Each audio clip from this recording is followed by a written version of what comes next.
Good morning, everybody. Representative Snodgrass, would you like to lead us in the pledge? Allegiance to the flag of the United States of America and to the republic for which it stands, one nation, under God, indivisible, with liberty and justice for all. Thank you.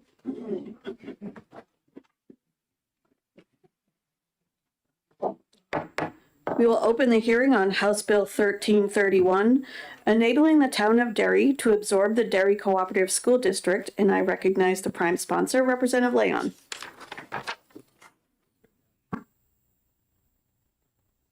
Thank you, Madam Chair. For the record, I am Erica Leon, and I represent the town of Derry, which is Rockingham District 13. The bill that you see before you is because Derry is the fourth largest municipality in the state and the third largest school district in the state. There are some existing collaborations between the town and school which reduce costs. However, there are likely more opportunities to streamline areas where the departments overlap without sacrificing quality. I would like to provide the Derry Town Council the opportunity to incorporate the Derry Cooperative School District as a department of the town through an amendment to the town charter. While the language you see in House Bill 1331 as introduced does not exactly get that done, I'm sure that any of you who submitted bills recognize just the limitations that we had within the bill filing process, that sometimes we didn't get exactly what we asked for back, and that sometimes the better choice was to wait and amend the bill when it came to committee instead of pile yet more on OLS when they were trying to meet the necessary deadlines. I had asked them to allow this to be voted on by the people in town to look at previous practice. And what I have before you in what I've handed out is language that mirrors what happened in the Manchester School District and the Manchester Charter back in 2019. I recognize that there may be concern over amending the Home Rule Municipal Charters statute in this committee, Education Policy. However, 2019's House Bill 544 created Manchester's School District Charter Commission, which was heard by the Education Committee in the House and passed 17-0. What this bill would do would be really to maximize local control. We are a large town, but we're a relatively small geographic footprint.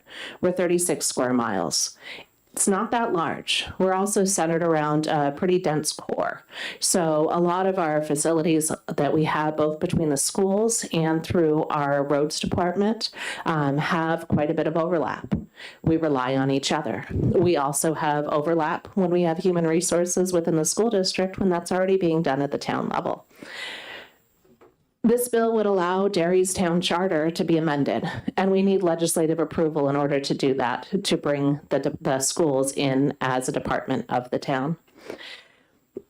The process for that charter amendment is in RSA 49B5, which is why those details don't need to be laid out in the language. We simply need to say that the Derry Town Council may incorporate the Derry Cooperative School District as a department of the town through a charter amendment, which gives the Town Council control over the form and procedures for preparation and adoption of the school department budget. That would allow all education to remain with those who specialize in education as a department and allow those business tasks to be handled by those people in town who already do that. So I would ask for your support of this bill. I would hope that just like with now Senator Long's bill in 2019, that this bill to allow my town of Derry the same freedom that was allowed to the city of Manchester would pass out of this committee with a unanimous vote on the consent calendar so that we can fully take a local approach with local control on how we manage our town and our schools. With that, I'll take any questions. Thank you. Are there any questions? Representative Cornell? Thank you. I know when Manchester opens the charter, it's open for everything. So what you don't open the Manchester charter just to do one thing. Once you open the charter and you have a charter commission, they can work on anything that's in it. would that be the same thing with this? Thank you for the question. No, that's why the language of what I propose is for 49-B16 is different. It only permits them to do a charter amendment for the purposes of bringing the dairy schools in as a department.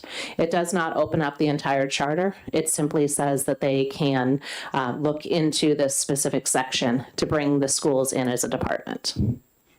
And I appreciate the difference. It's a very, very important difference, and one of the questions that was raised around this bill, the way it was introduced. Representative Hull? Thank you, Madam Chair, and thank you for taking my question.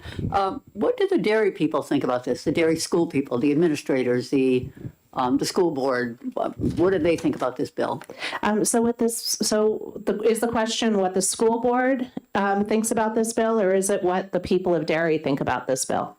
What this would do would be allow the town council to prepare something to be voted on by all of the people of Derry. And I think the decision really should go to the people of Derry, not just those who are on the school board. Follow-up? Follow-up?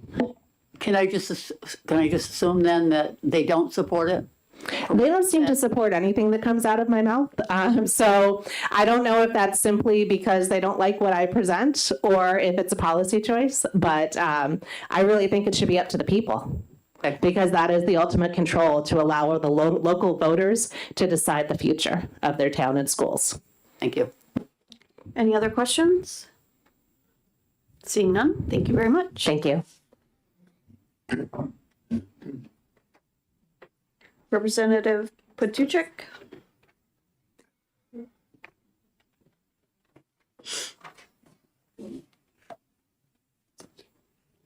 Thank you, Madam Chair. For the record, Representative John Patusek from Derry, Vice Chair of the Commerce Committee. I'm here in support of this bill. I've been involved a lot in dairy money matters since 1976. And I'm still in the same house. And my taxes are atrocious. That's why I believe the school system should be under the town charter. The taxes were reasonable back in the 1900s. They have gotten atrocious. The grades for the children have not kept up with the tax rate.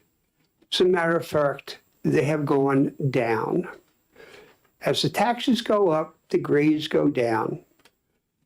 And, oh, by the way, I taught school for 13 years in Manchester, middle school mathematics. So I know a little bit about the tax rates. I enjoyed teaching.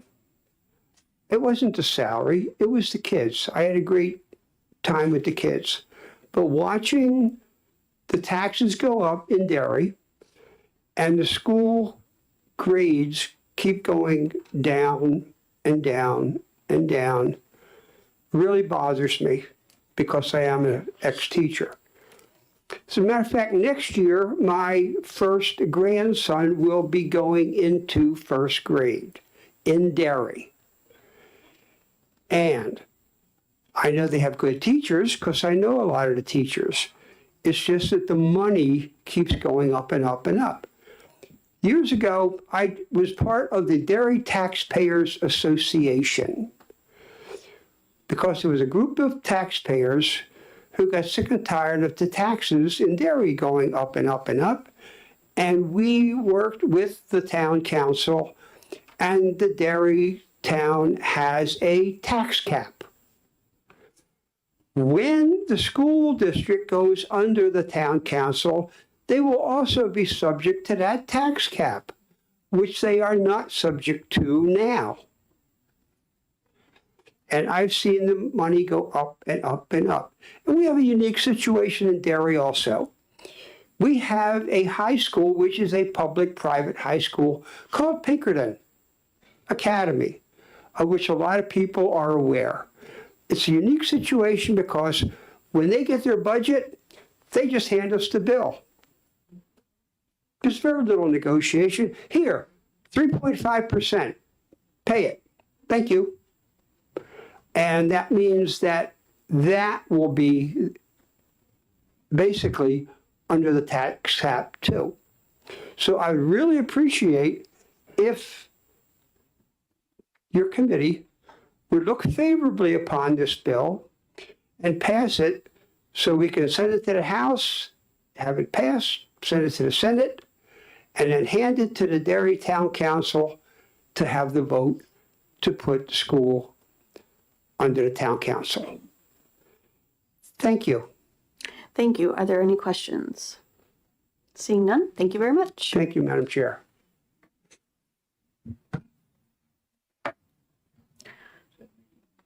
Brian Yeah. Chirichiello? Yeah.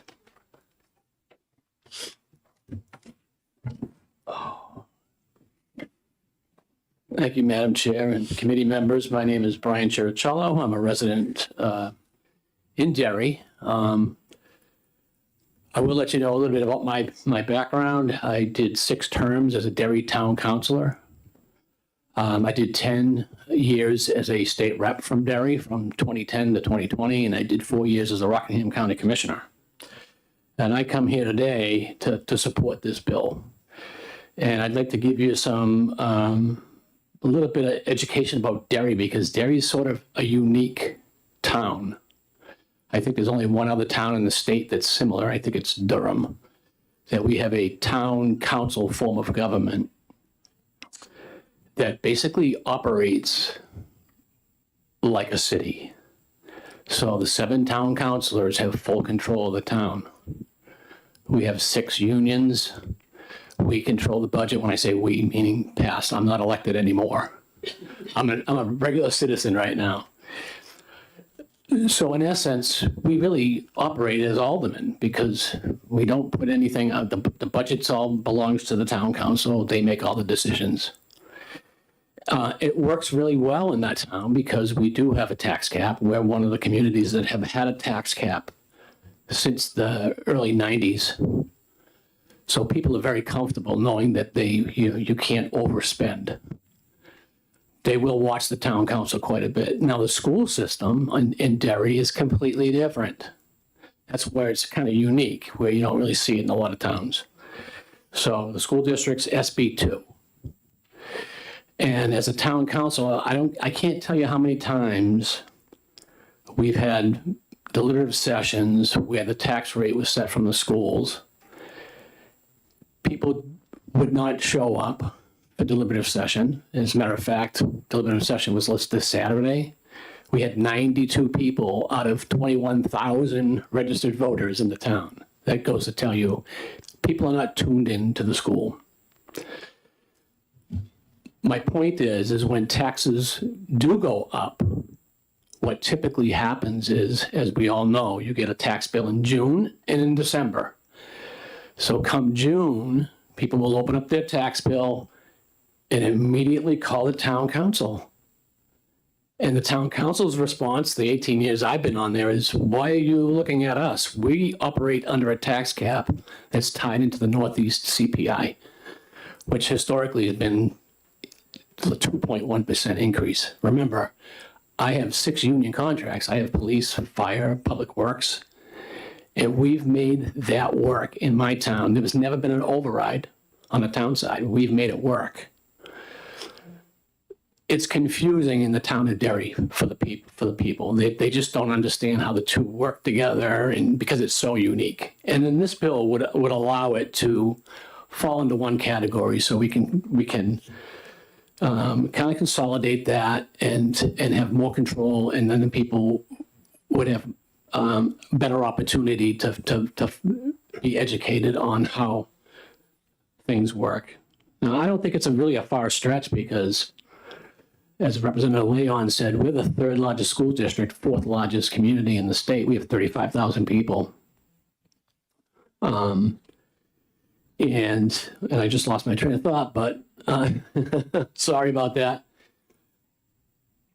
We should be similar to Manchester and Nashua.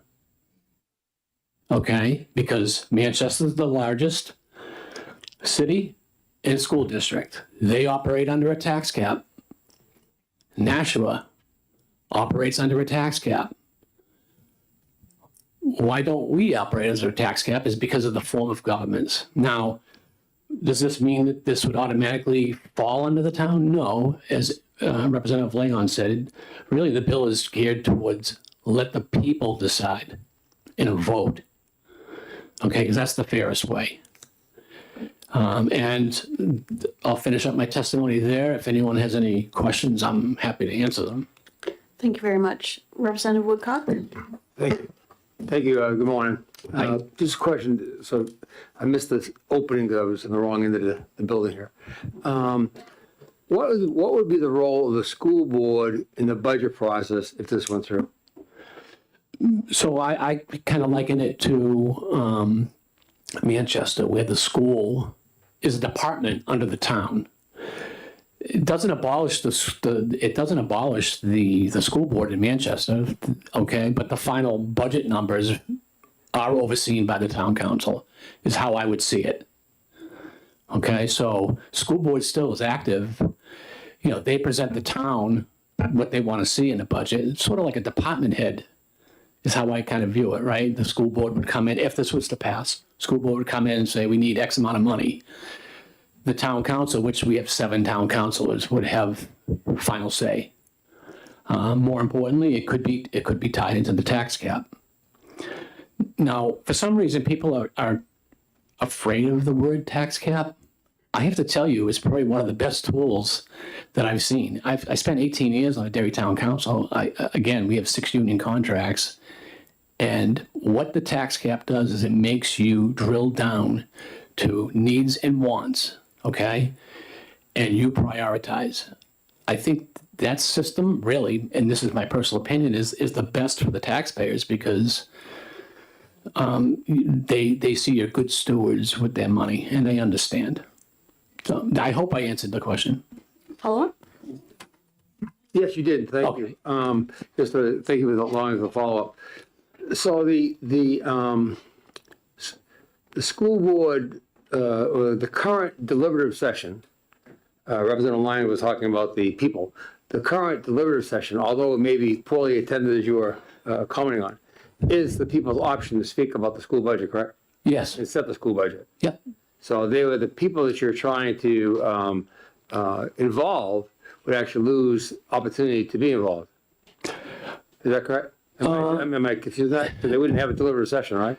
Well, I mean, you have deliberative session, it's open to the people, but here's the issue, and this is my opinion. Okay.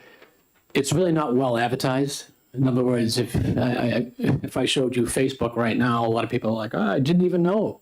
I didn't know that deliberative session was last Saturday at 10 a.m. in the morning during the snowstorm. I didn't know.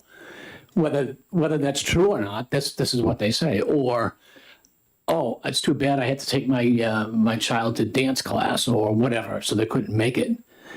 But seriously, think about that for a second. 21,000 registered voters in the town. 92 people show up. Now, deliberative session to me is important because, and again, I'm probably more knowledgeable than the average citizen in Derry because I've been plugged into politics. When you have a warrant article that says raise 113 million, or the default is 113 million, do you think that makes people come out to participate? No, because people feel they don't have a say. They don't have a say. And I won't bore you with the details, but I went to deliberative session and I made an amendment to cut the budget to 110 million. And my logic was I tied in last year's budget, which was 103, so it's going up $10 million. I tied in the CPI. I added the teacher's obligated contract, and then there was a bond. There was a principal bond due. I added that. So that roughly came out to like 4.5%. And it got turned down. And I said to the group, I said, listen, if you want to give people a choice, pass my amendment, because now people have a choice of 110 million or 113.7. And by the way, the default budget's more than you're asking for. So if don't be afraid of my amendment. Put it on there. Put it on there so the people can say, yeah, I believe what he's saying, or no, I believe what the school's saying. It got shot down. 90 people. I figured 20 people voted with me, and the rest did not. Now, I will tell you, the largest employer in the town of Derry, take a guess. School department. Yeah, and so what we see every time is, and this is not, I'm not a school hater, I'm not a teacher hater, I'm not a union hater, but I'm a realist, okay? And what happens every time is the school people will show up. And then the property owners or people, I mean, they're property owners too, but the other group doesn't show up because they feel like they have no say. Excuse me. And so, to be honest with you, excuse me, I'm a real estate agent by this is what I do for a living. Okay, I have to take ethics every 2 years. And this is not to say that these people don't have ethics, but I'm still trying to scratch my head as to if you're part of an administrative building and you're voting in salaries or contracts to add money, is that not a conflict of interest? I keep scratching my head there. But anyway, I'm digressing. I apologize for that, but I believe that this, and again, remember the focus goes to the people, and I believe Representative Leon would have this queued up to actually have the vote during the November election. It would be on the regular town council ballot, the town ballot. Town ballot, okay. That way we can actually let the people decide. And I think it's time because, like I said, the form of government's worked back in the 90s. It's not working now. So thank you. I'll answer any other questions if anyone has any. Representative Balboni? Thank you, Madam Chair, and thank you for taking my question. I know that last year there is an ability to put a petitioned warrant article on if you would like your town school district to have a tax cap. Has that happened in your district, and what was the result? No, it hasn't happened as far as I remember. I mean, I've gone to all the deliberative sessions. That hasn't happened yet. That's not to say it won't. I will tell you, as a Rockingham County Commissioner, when I was the chairman, I'm a fiscal conservative, as you can tell. So when I was at the county, I did a self-imposed tax cap because I felt that that was right. I have compassion to a lot of the seniors that are on fixed incomes, living on Social Security, and they get a measly 2.5% increase in their Social Security, yet the school's going to go up 9%. Or other parts of government go up way high, and these people are struggling. You know, that's number one. I told you I was a real estate agent. The average house price in Derry is $550,000. We're squeezing the younger generation out. So who's paying these ever-increasing bills? People like me, which, okay, that's fine. And I do have equity in the house, but equity doesn't pay my property taxes. Every time they go up, I have to find more money. And I work on a commission basis for the last 25 years. So I'm one of those types. I budget my home stuff. I'm realistic, and I'm just old-fashioned that way. So, but again, I'm digressing. I apologize. The main driver of this bill would be let people just make that decision. Any other questions? Seeing none, thank you very much. Thank you. Megan Tuttle?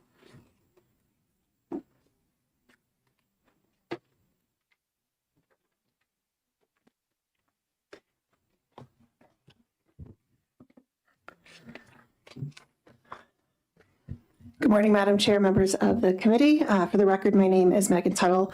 I'm the president of NEA New Hampshire, representing about 16 to 17,000 educators across the state, including teachers, paraprofessionals, bus drivers, custodians, food service workers, and a lot of other groups that I'm not listing right now. I do want to say before we start, I am testifying on the original bill as the amendment came in as I was coming in, and I haven't had a chance really to look through it enough to do a testimony right now on that. So I just want to say that at first. I'm also an 18-year 8th grade veteran social studies teacher, all within New Hampshire. And I'm here to testify in opposition to House Bill 1331. And we also, just for the record, do represent the Dairy Education Association. So this does affect the members, some of the members that I have. And we oppose the state giving a municipality the ability to absorb a school district because we believe it would not be good for the community or for the students of Derry. The responsibilities and issues before a school board are vastly different from the town side, which are mainly addressing issues of public works, police, and fire services. As you know, school boards and leadership are dealing with constantly changing mandates from the state around curriculum, student wellness, and an endless variety of constant changing issues in today's world of educating students. The Dairy Education Association strongly supports maintaining local control of Derry public schools and respecting the will of the community. Derry voters have already rejected the idea of merging the school district into town government, and that decision should be honored. Local control ensures that educational decisions are made by those who know Derry students, families, and schools best. Educators see every day how locally driven governance supports student success, accountability, and responsiveness to community needs. Schools are not simply another municipal department, they're a core public trust deserving focused leadership. Any attempt by the state of New Hampshire to impose structural changes after the community has spoken undermines democratic principles and New Hampshire's longstanding tradition of local control in education. The Dairy Education Association urges state leaders to respect Derry's vote and allow the community to continue governing its schools locally in the best interests of students and families. The information that I got on the vote was from the president of the Dairy Education Association, who's also a Derry resident and does vote in all the town elections, et cetera, that happen. So we are here to ask that you find House Bill 1331 an expedient to legislate. Thank you. Are there any questions? Representative McDonald? Thank you, Madam Chair. Thank you, Ms. Tuttle. By any chance, you have a date of when that vote occurred? I actually spoke with her this morning. Thank you for the question. And she didn't say it was this year. She thought it was last year. Okay. So I don't have the exact date. I apologize for that, but I can find it for you if you'd want. Thank you. Representative Litchfield? Thank you. And thank you for taking my question. I had a similar question. Do you have further details on that vote? For example, how was it worded? How did the vote go down? That sort of thing? I don't in front of me. Thank you for the question, but I can get that for you. I'll be in touch with the president of DEA and I can get back to you on that. You're welcome. Any other questions? And I do have written testimony that I can hand in. It has a little bit more than was here, but I will hand it in for you. Okay, perfect. Thank you very much. Thank you. Are there any other pink cards on 1331? I have information on a 2018 bill I'd like to share with the committee. Sure, come on up.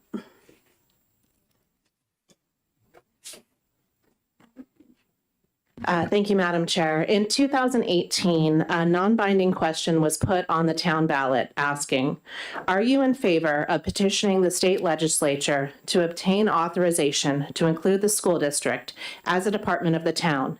And if so authorized, seek Derry voter approval through an amendment to the town charter. Passage would result in the requirement that the school department comply with the voter-approved tax cap. The vote on this was 597 votes in favor, 547 votes opposed. That was a positive vote from the people of Derry to do exactly what this bill would do. And if I could answer one of the questions from Representative Balboni, she asked about why there had not been a petition warrant put on the ballot by the voters. We are a cooperative school district. The number of voters that would be required to put a warrant article on the ballot is greater than the number of people that we have who vote in the local elections. Because we are a cooperative school district, the voices of the town people are currently silenced because unless you send out postcards to every home in the town, which cost $7,000 5 years ago, there's really no way to reach out to everybody in town in order to get them at the local election. So in 2018, this measure passed 597 to 547. Thank you for the additional information. Thank you. And with that, we will close the hearing on HB 1331.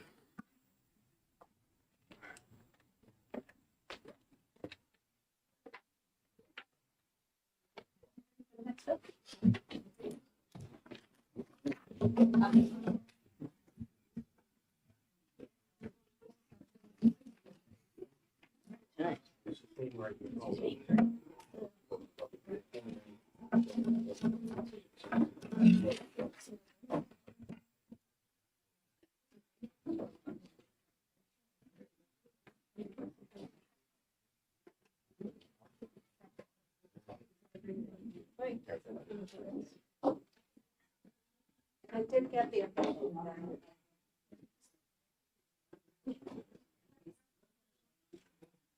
Yes.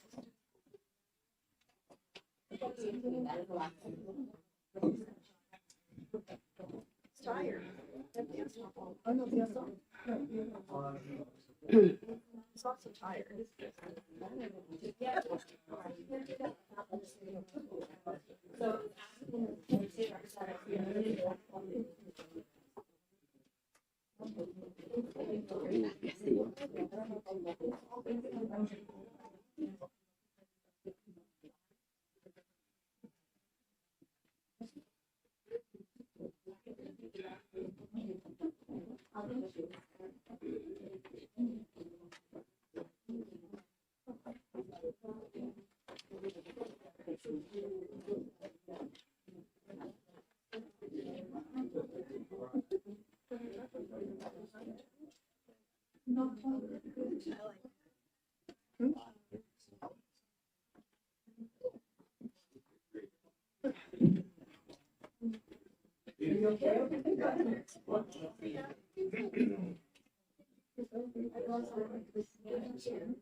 It's fine. That was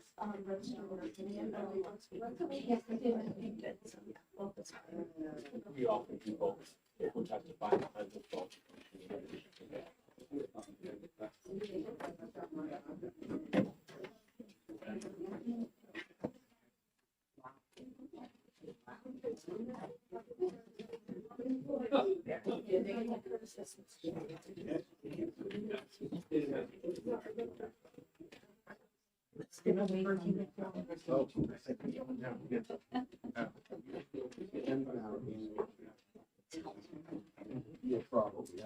No, no.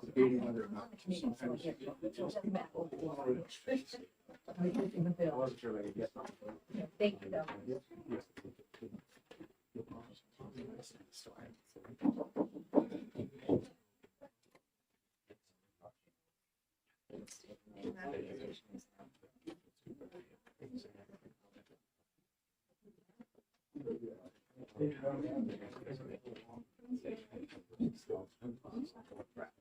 Yeah, right. Make it more expensive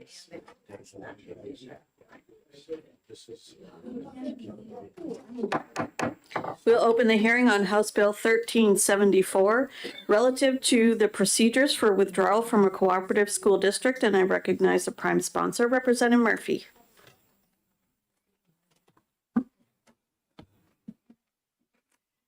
Thank you, Madam Chairman, esteemed colleagues on the committee. It's good to see you all again.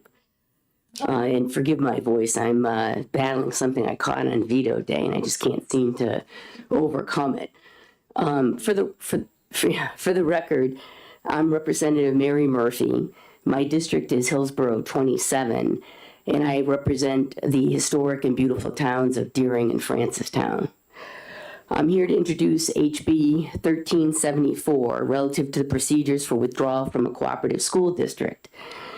As many of the more experienced representatives here already know, extricating yourself from a cooperative school district is a little bit like Hotel California. You can check out anytime you like, you just can never leave. And so the Articles of Agreement have no exit clauses, no sunset clauses or performance clauses that would allow small towns like the two I represent to gracefully extricate themselves and, perhaps seek a better placement for their students.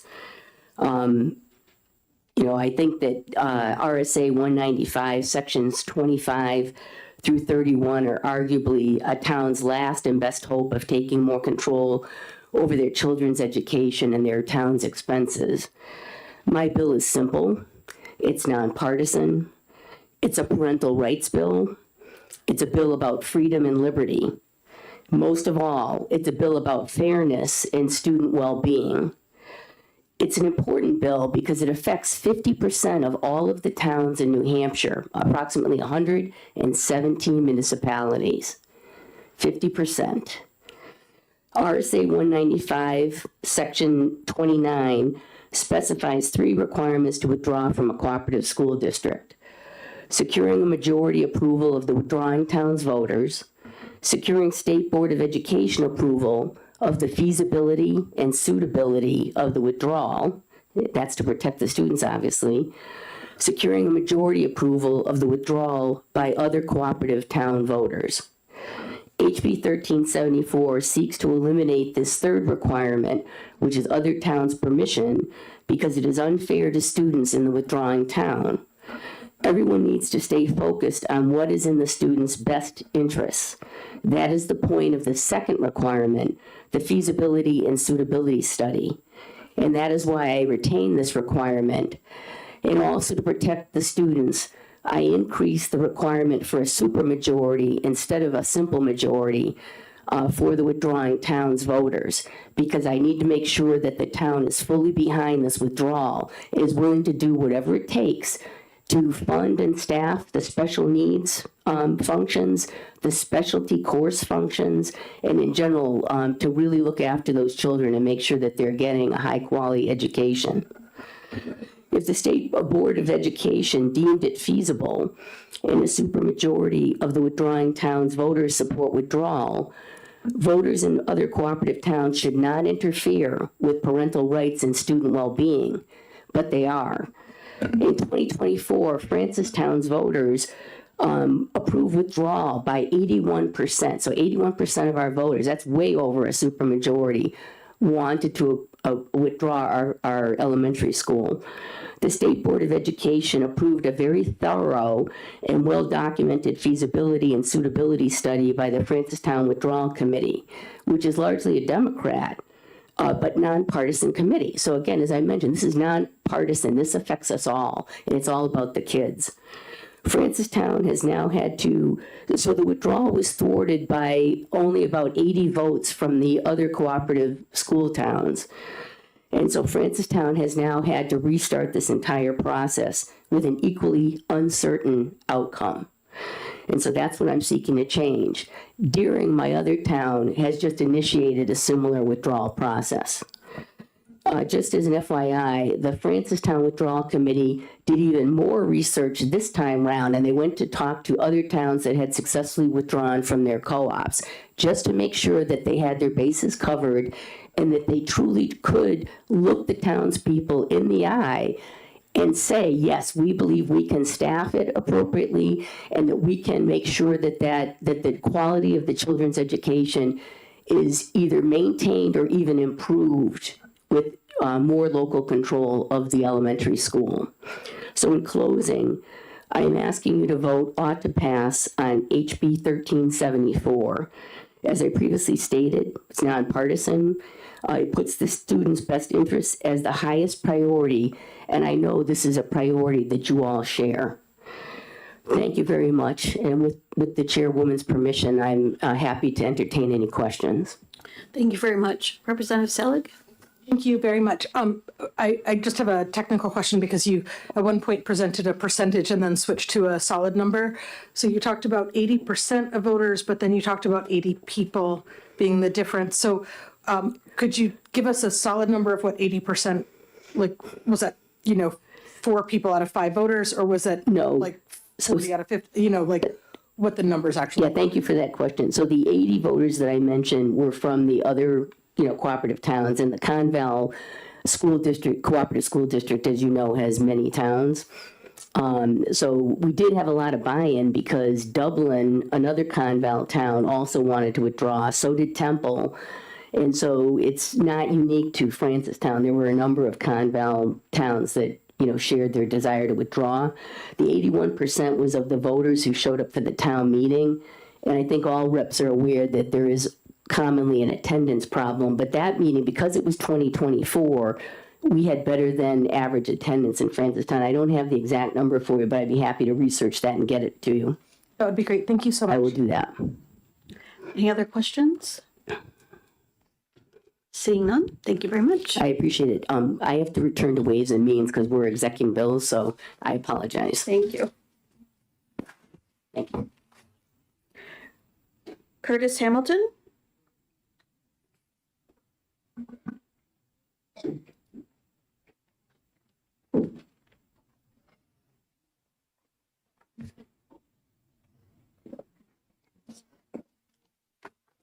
Good morning, Chair Noble, members of the committee. My name is Curtis Hamilton. I represent my town of Greenfield on the Conval School Board.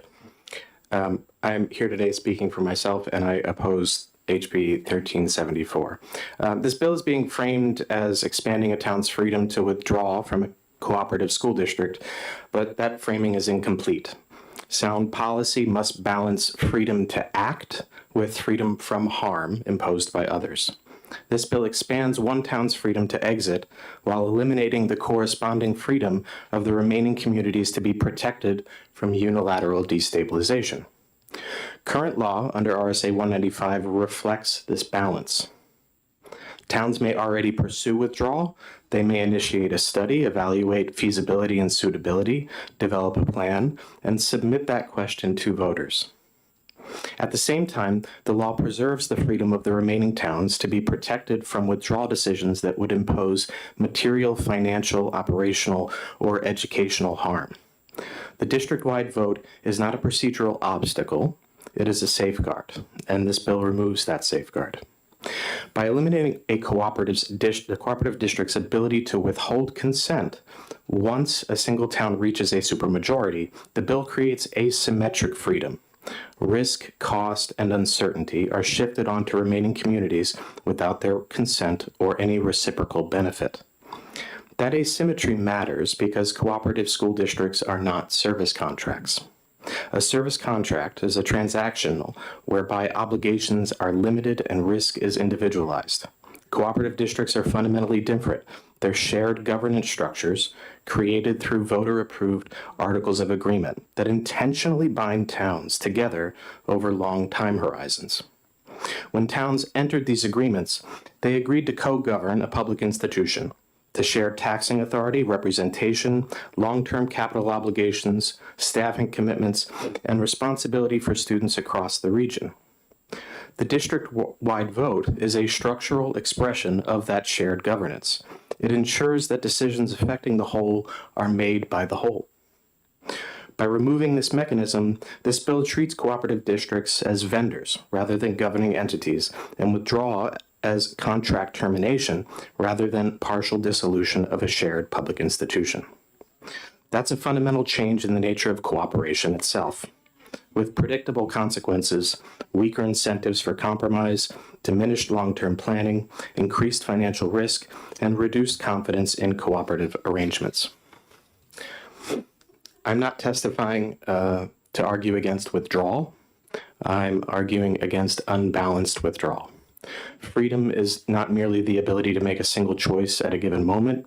It is the ability of communities to make choices sustainably over time.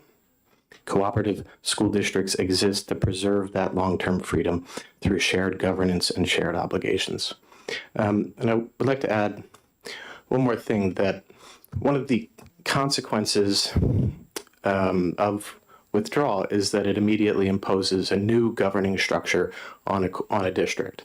It becomes a multi-district SAU, whereby you have the creation of a new board for the withdrawing town, you have the existing board of the remaining towns, and you have an executive board that oversees the SAU.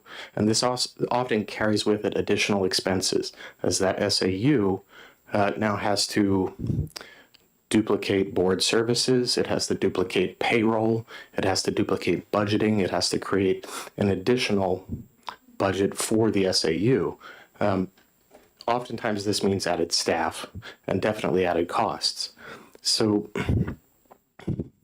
I believe that the voters in the remaining towns should have a say in their future governance structure. I respectfully urge the committee to vote ITL. Thanks. Thank you. Are there any questions? Representative Selig? Thank you so much. My question is very simple. Could you email us or give us a copy of your testimony? Because there were so many details and I couldn't capture them all. Yes, I'd be happy Thank to you. submit it for the record. I'll also clarify that in the prior speaker's case of her citation of Francistown's withdrawal, it was 82 votes would have made the difference and not 80. And I don't think any individual vote should be forgotten. Representative Dry? Thank you. Thank you for taking my question. I come from a different situation where it was an SAU where there was an imbalance. How do you account for a smaller population town is always kind of outnumbered, and it's hard to make a decision in that case if the numbers just aren't there to override anything? Every instance of withdrawal, every case is unique.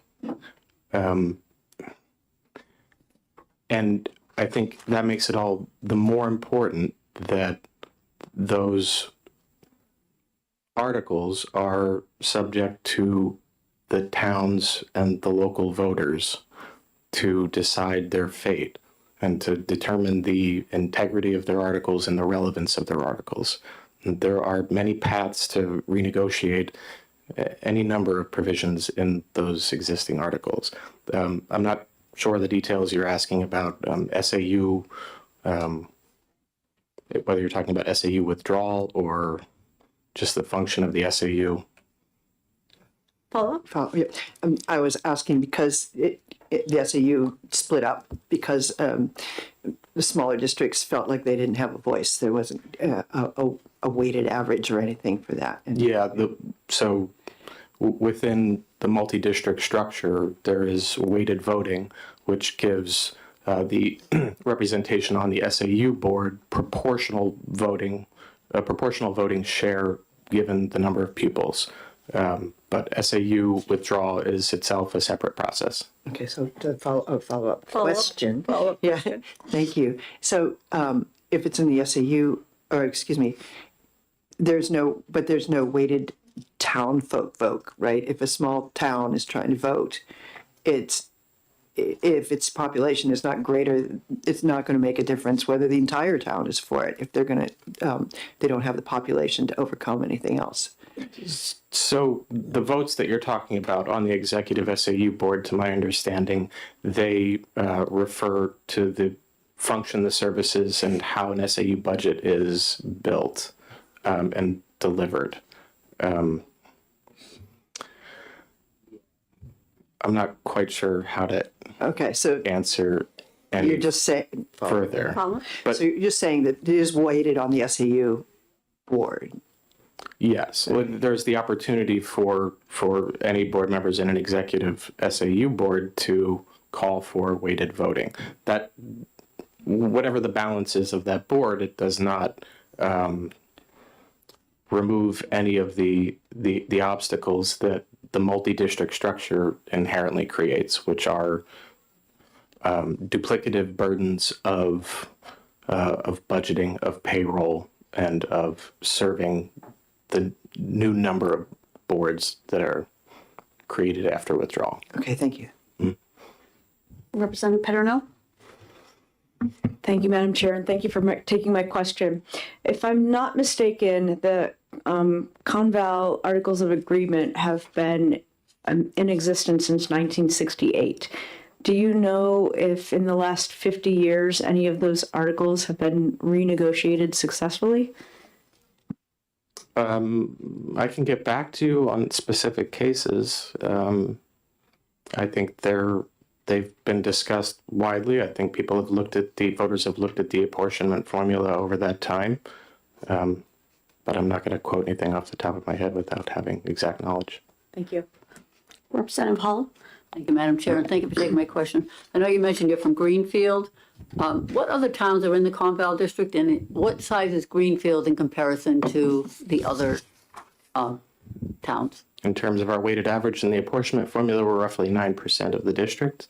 What was that number? I said we're roughly 9% of the district as it relates to the apportionment formula. That balances equalized property value and our average daily membership. The other towns are Sharon, Temple, Dublin, Peterborough, Hancock, Bennington, Antrim, and Francistown. And I wasn't using my fingers, so if I've forgotten one, someone's going to be mad at me. Okay, thank you. Are there any other questions? Seeing none, thank you very much. Thank you. Barrett Christina?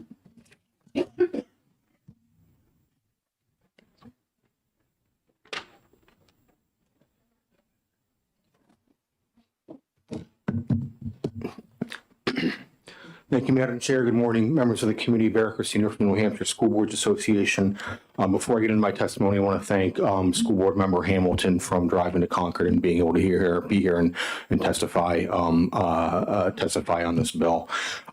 We are opposed to House Bill 1374, and I'm just going to say it on the record now, and House Bill 1644 as well. I may or may not testify on that bill as well too, just to save the committee a couple minutes. I want to give a little bit of background, a little history, and then some concerns that NHSBA has with the bill. The current versions of RSA 195.25 and RSA 195.29, NHSBA wrote those bills, and we did so in good faith, trying to recognize the processes that were already in place, what articles of agreement may already say, but while also trying to give the small town or the minority voice some voice within the process of a town withdrawing from the cooperative school district. As the prime speaker, as the prime sponsor of the bill spoke, there are three provisions in RSA 195.29 that allow for withdrawal. If you get a majority of voters in the town seeking to withdraw and a majority of voters co-op wide, then the withdrawal goes through. The second one is if, a super majority of the voters in the town seeking to withdraw want to withdraw, that can be sort of stopped, if you will, if a 3/5 super majority of voters and the rest of the co-op, vote against it. But, there are other ways that that the parties and the bodies and the school boards and the voters in each community can talk to one another and see why withdrawal may be favorable to everybody involved. I guess the second aspect that NHSBA has concerns with, and this raises a question that you brought up, Representative Parinel, about reviewing the Articles of Agreement. Understandably, most of these Articles of Agreement and co-ops statewide date back 60 years, and there may have been some review from time to time, but maybe not significant review. But my point being is that simple withdrawal via statute of a vote of that community, that's not what the parties signed up for when they established these cooperative school districts, whether or not that was 30 years ago or 60 years ago. The understanding was that it takes both parties, all the towns involved, to have the conversation and vote on the withdrawal process. We can't assume that these co-ops would have ever been formed if it was just a simple matter of 3/5 of the people in a town want to get out at one point or another. Another aspect that I want to raise, and Mr. Hamilton spoke about this, is this is going to increase administrative costs, and this is going to increase demand and human capital on our administrators if the withdrawal process for cooperative school districts goes through and it's easier for more and more towns to withdraw from the co-ops. Superintendent services include payroll, cash flow, bills, development review of curriculum, compliance with laws, how many reports have to be filed on behalf of a school district to the New Hampshire Department of Education or the United States Department of Education. The superintendent and the budget manager, the business manager, put together one budget. Now they're going to have to put together two budgets. They bargain one collective bargaining agreement. Now they're going to have to bargain two collective bargaining agreements. The superintendent attends 2 school board meetings a month. Now that superintendent is going to have to attend 3 or 4 school board meetings a month. Additional committees, your policy committee, your facilities committee. For 2 separate districts, you're increasing the administrative workload and the administrative responsibilities, which is it's an interesting dichotomy when we've still got Senate Bill 57 floating out there, Representative McGuire's bill, who the prime sponsor of the next bill, seeking to consolidate SAUs.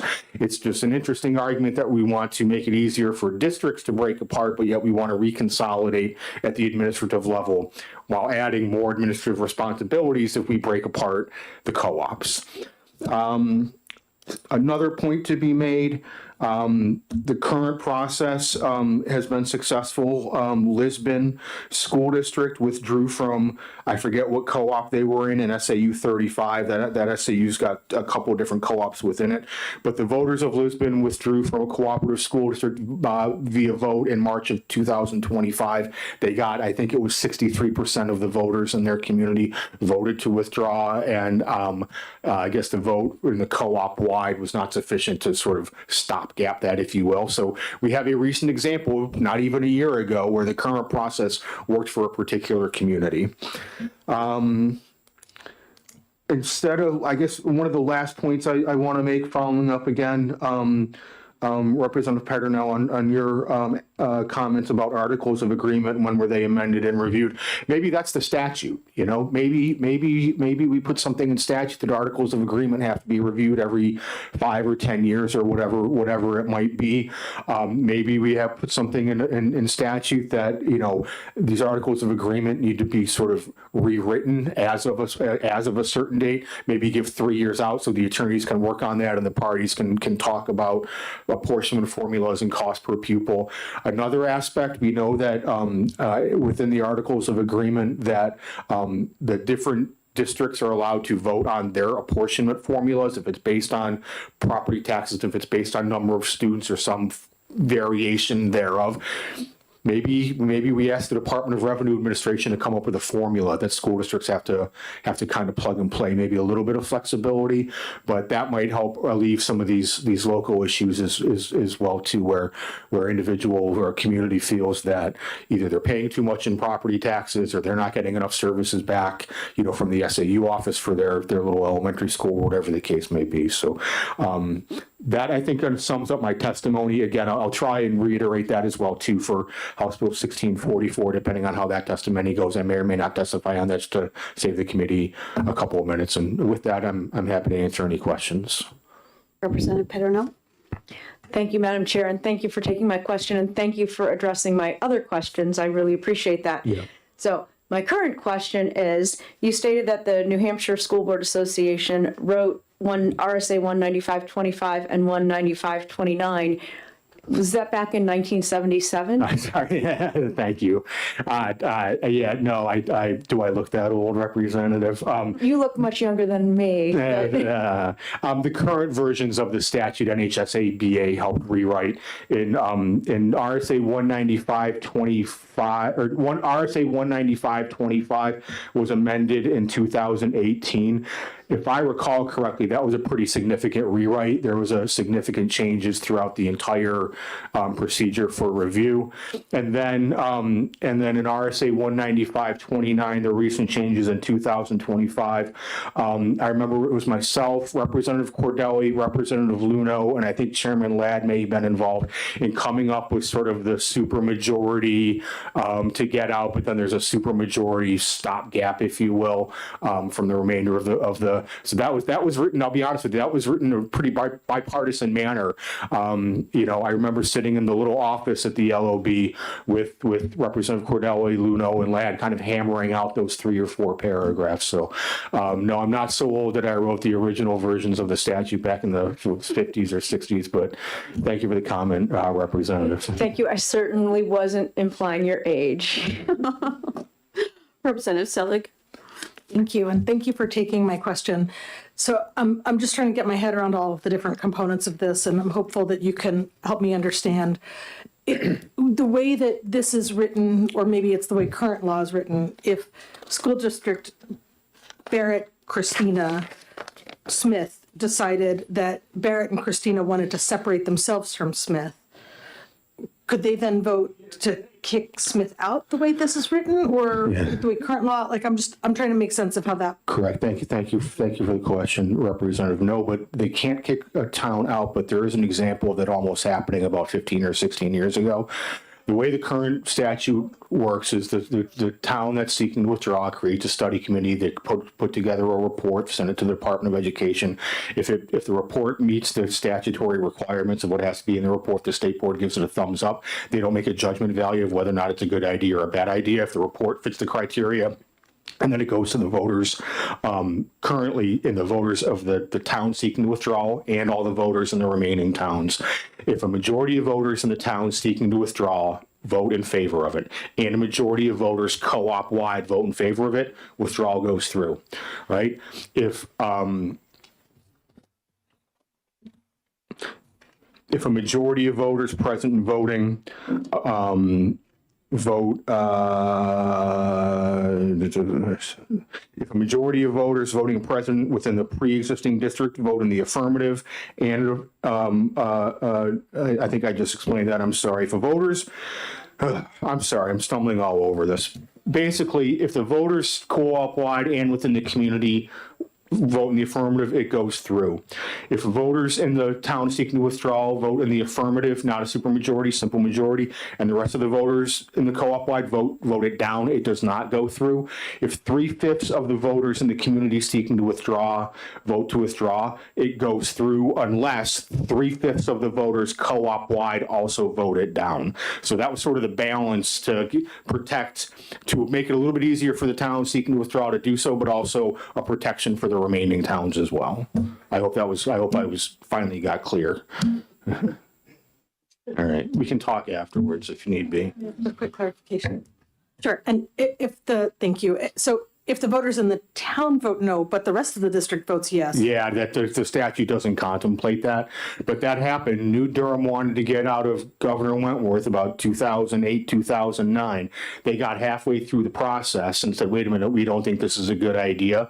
They had missed some of the deadlines, so it had to go on the ballot anyway, and a bunch of the voters in Governor Wentworth were like, don't let the door hit you. You don't want to be a part of us, that's fine. And they went to the State Board of Education and said, look, we tried to put the brakes on this. We didn't want it. The town of New Durham didn't want it, but the statute didn't allow for a pause or a stop. So the State Board, I don't know if they had the statutory authority to do this, but they undid the vote and allowed New Durham to stay in the Governor Wentworth School District. So it was some bad blood, as you can imagine. And, so. Any other questions? Representative Woodcock. Thank you, Madam Chair. Thank you. Take a question. If the elementary school from this town withdraws, what happens to the collective bargaining agreement because they were made with the co-op? Yep. The teachers in that community and the newly constituted school board have to negotiate a new contract. I believe there's case law that says whatever contract they were operating under in the old school district automatically goes to the new school district as a matter of status quo, which is a provision that says if you don't have a contract, whatever your last contract was, remains in place. We ran into that issue when Messinic was breaking apart back in 2007 or 2008, and Mason was withdrawing from the Messinic Regional School District, another co-op, and I remember the school board. The school board wanted to go in with no collective bargaining agreement, and we advised them, and my recollection is that the old contract comes in place for the new school district, but obviously parties can then bargain it. Okay. Thank you, Madam Chair. Any other questions? Representative Litchfield. Thank you. And thank you for taking my question. So I personally think that you've really highlighted when you're talking about the different bills that we have in the House and Senate, just how desperate we are to try and figure this out. And I do feel that, and I know you addressed it too, that smaller districts, they are consistently getting outvoted though by the larger districts. And I think the people that originally signed the agreements may not have really realized what they were getting into. So it's just a two-part question, please. And bear with me because it's just super simplistic. It's just the way that I keep looking at it. I look at it as though this is a breakup because I can remember RSAU joking about that, saying, "Don't worry, nobody's going to get out." The joke was, "Don't worry, nobody can get out." This is the superintendent saying this. So I look at it like it's a breakup. So if we've got a marriage and one person wants out and one person doesn't, and you've got the one person that doesn't want it that votes and says, hey, you're not leaving. Like I feel as though I'm applying that here, and maybe it's a bit too simplistic, but I just want to take it a step further. And we're talking about creating a second SAU and all of these other things.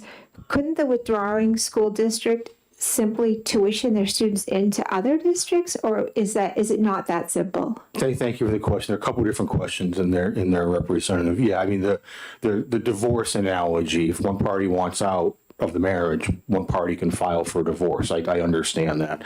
The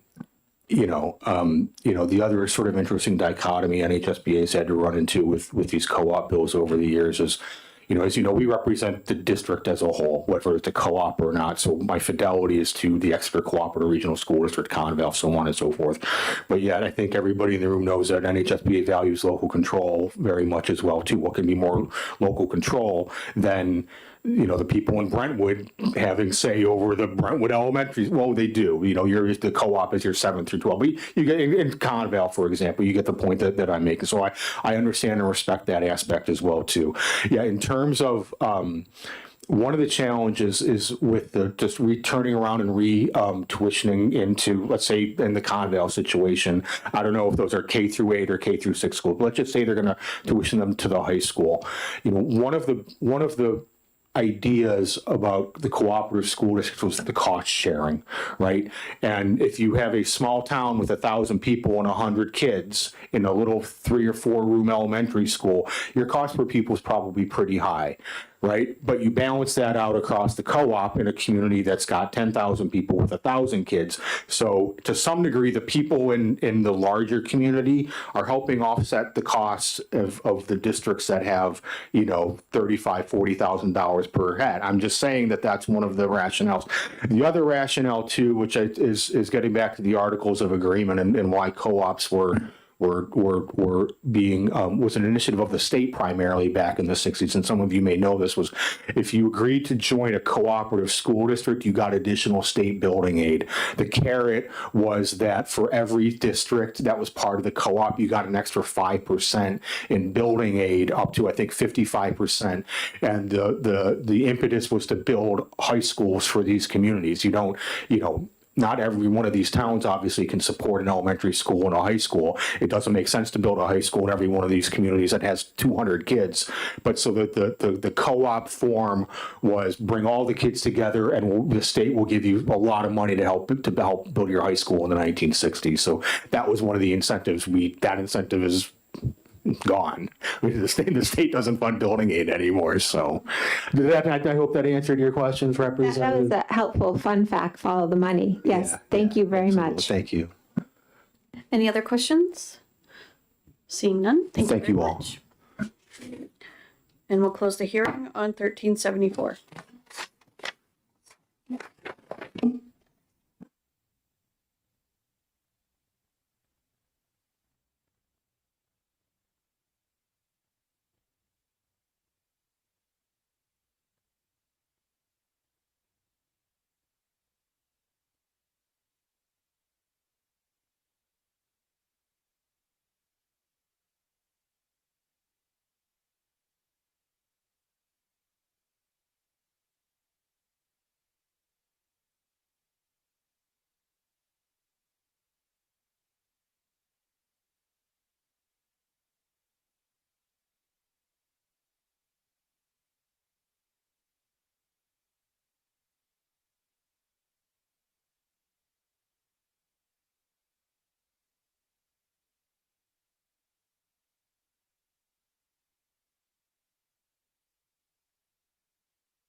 We'll open the hearing on House Bill 1644, permitting towns to unilaterally withdraw from a cooperative school district, and I recognize the prime sponsor, Representative McGuire. Thank you, Madam Chair, members of the committee. For the record, my name is Dan McGuire. I represent the town of Epsom. This bill is on the exact same subject as the previous bill, and I'm actually a co-sponsor of the previous one, but just the timing of when Representative Murphy and I discovered each other and each other's bills made it, we didn't really have time to combine them. So that's why, unfortunately, you have two rather than one. And since we have already been talking about this subject, I won't try to motivate it so much. I do agree with Representative Litchfield's divorce analogy, and that's kind of part of the motivation for the bill. But I'll talk about the differences between the languages in the two bills, and I do think that 1644 is a better bill altogether, because it is 1374 addresses one particular bottleneck in the withdrawal process, but it misses one, and that's in 1644. So, well, they're both in 1644. So let's maybe just start on I guess this is page 2, line 6. So, first of all, this makes it slightly more difficult for a town to withdraw, because if you look on line 7 here, there's an additional 3/5 vote to start the process rolling, right? The current law is just a majority vote to start the process. So this makes it, requires a 3/5 vote. So it has to be a strong vote of the town that wants to leave to get the ball rolling. Okay. Then that causes the report writing part of this, which is more or less the same, except that current law says that if the committee creating the report votes against, that's sort of the end of the process, right? So this takes that out. So this creates the report, sends it on to the State Board of Education, but it doesn't make the committee drawing up the report have that sort of final decision on not going forward with the withdrawal.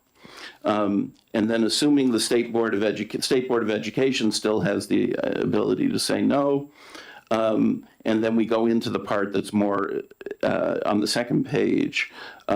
There's the part that's more like what's in House Bill 1374, which is that it's really only the vote of the withdrawing community, which must be a 3/5 vote, to actually cause the withdrawal to go forward. Now, while I do think that 1644 is a better bill, there are two ways I think it could be improved. One is, if you look at page 2, line 18 and 19, since only the vote of the withdrawing district is dispositive in the same way it is in 1374, you really don't have to submit it to a vote in the other parts of the district, right? So I would change on line 18 cooperative school district to withdrawing school district or withdrawing district. And the other thing is, in general, in this whole area, all this is about is whether or not a district is allowed to withdraws, right? So how is that decision being made? But there's in law, in a different section here in RSA 195, which is about disposition of property. So there's a calculation of how the property between the two districts splits up. And basically, it's not a particularly fair division. It doesn't really go into the past and look at how much each part of the district contributed to the property and sort of make them whole. It kind of leaves most of the property with the remaining district. And so I think that could be improved, but but you know, we chose to just start with this part of the law. And I'm happy to take questions. Thank you. Are there any questions? Representative Woodcock? Thank you. Thank you, Representative. Just a question. In line 7, will you increase the number of folks in the withdrawing district to 60% versus 50? Yes. And then now I'm aligning that with the change in line 26 on the following page. Wouldn't that be the same 3/5? Wouldn't the assumption that if I voted initially to withdraw, I made the 3/5, I'm going to automatically have it at the bottom? Well, thank you for the question, Representative. But people can change their minds, right? I mean, just because at the beginning I want to withdraw, when you get to the final vote, now you know what the consequences are, right? You're going to have the report, you're going to have the plan, you're going to know how property is going to be divided, right? And so you're going to, you might find yourself under some big bond obligation or something like that, and you might have second thoughts. Okay. So, so it's not, it's both are 3/5 votes, so both have to be, strong votes, but people could easily change their mind, I think. Yes. Follow-up? Thank you. So the burden is significantly reduced under the latter part here, 3/5 of the town versus 3/5 of the district. Yes, thank you for the question. That's the whole point of this, right? Okay. Yes. Thank you. Representative Selig? Thank you very much, and thank you for taking my question. So you referenced if there's a significant bond, and so if we have hypothetical school district McGuire and town Dan is one of the towns in that district that decides it wants to withdraw and goes through this process, but previously they were part of a vote that approved a major bond. How do you see them as bearing the ongoing fiscal responsibility for that bond that they previously agreed to? Yes, thank you for the question. So that kind of question is answered in RSA 195 colon, whatever it was, 28, disposition of property.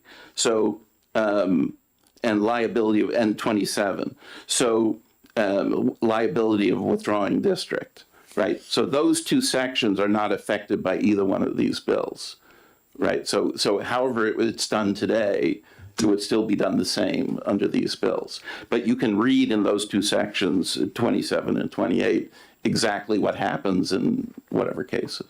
Yeah. Any other questions? Seeing none, thank you very much. Thank you, Madam Chair. Curtis Hamilton?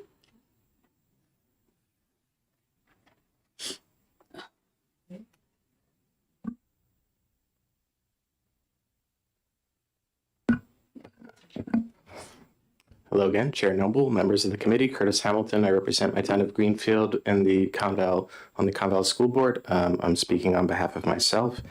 I oppose 1644. Speaking to, I won't reiterate any of my testimony, which from the prior bill, which speaks to the removal of the remaining districts' voice in the process.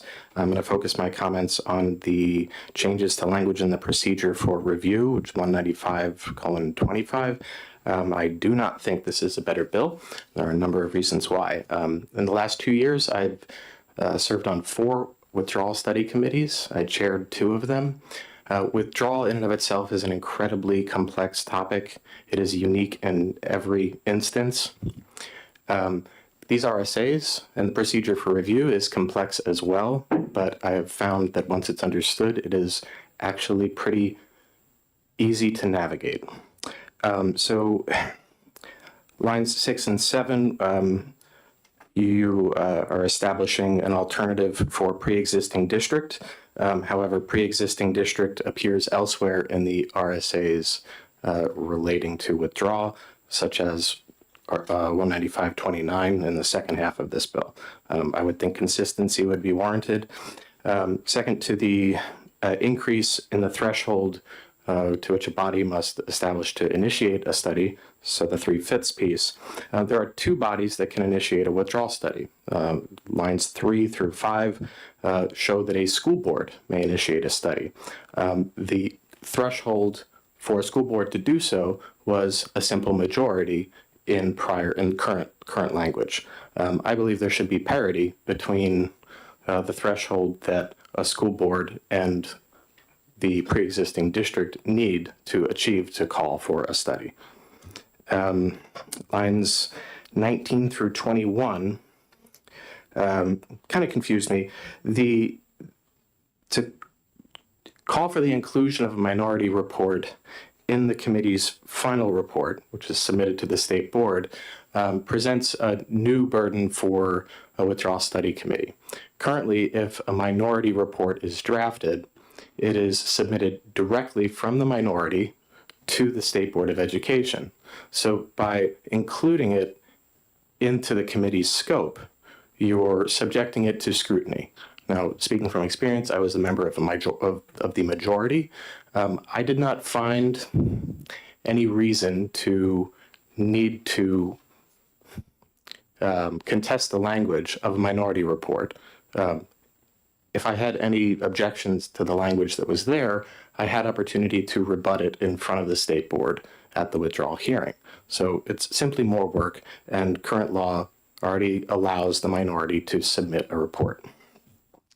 The most concerning part of this is, for me, lines 22 and 23, the committee shall develop a withdrawal plan, and that shall be submitted to the state board. Well, in current language, there are a number of steps that are taken based on the committee's determination. The committees can recommend, they cannot recommend, or they can say they need more time and information to make a determination. The first instance, if a committee comes out of their study in 180 days and says, we need more time and information, they should not then be compelled to produce a withdrawal plan that must go before the state board, where the state board, depending on the winds of that board at that time, could approve it and put it forth to voters if the committee was not in and of itself ready to do so. Second, and this was an instance that I had experience with in the withdrawal of Temple, where the committee unanimously did not recommend withdrawal. Under this circumstance, that committee would have then needed to produce a withdrawal plan that it did not want to do. There's another implication where if one member of a committee were to hypothetically be in the minority and vote to recommend withdrawal, and the rest of the committee did not recommend withdrawal, based on that one person's recommendation, the entire committee would have to create a withdrawal plan, even if that member didn't want to do it themselves. So currently, as it's written, the burden to produce the minority report and the withdrawal plan is on the members of the minority. And it's done so independently of the committee's work. And I think that's a fair process. I think that's it. Thanks. Are there any questions? Representative Litchfield? Thank you, and thank you for taking my question. I'm just curious, you mentioned that you served on 4 withdrawal committees in the past. Did you say a couple of years? 2. 2 years. It just seemed like a very large number to me. Why so many? Were that many towns looking to withdraw, or what was if you could just share some background, because I'm trying to understand how relevant this bill is for us. Thank you for the question. It's very relevant. The withdrawal process takes up a significant amount of time for the boards that have to, go through it, and for the administration that also has to support the research to understand the implications. So, be that as it may, it's, the voter's right to initiate a study, and it's our job to do it. It's the work I signed up for. It's the work all school board members sign up for. I don't begrudge the work at all. To my specific case, there were 2 towns petitioning withdrawal last year, and there were 2 towns in the current cycle.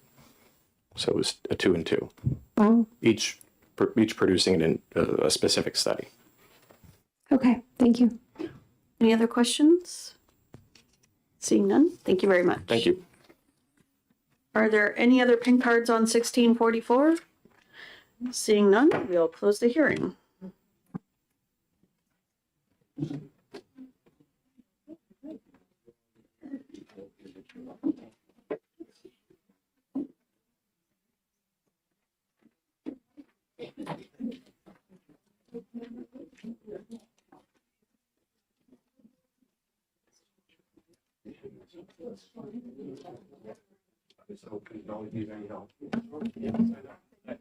Yeah, you told me. Yep, yeah, thank you.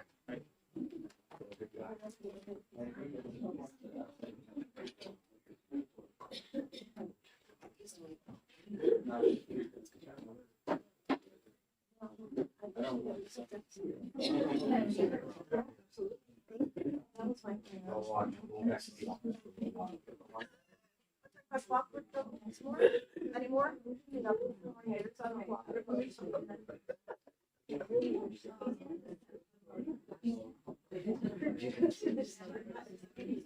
What? That, okay, that's. Sidebar.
We will open the hearing on House Bill 1191 relative to parental notice for non-academic surveys in public schools, and I recognize the prime sponsor, Representative. The districts of Brentwood, Danville, and Fremont.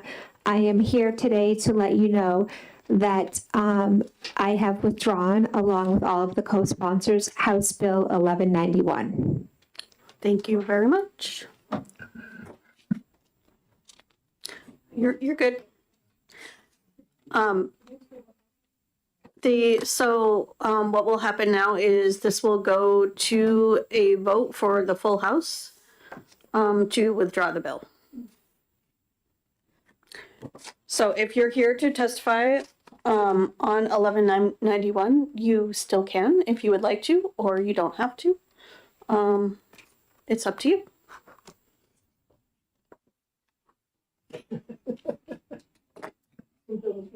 Procedural question.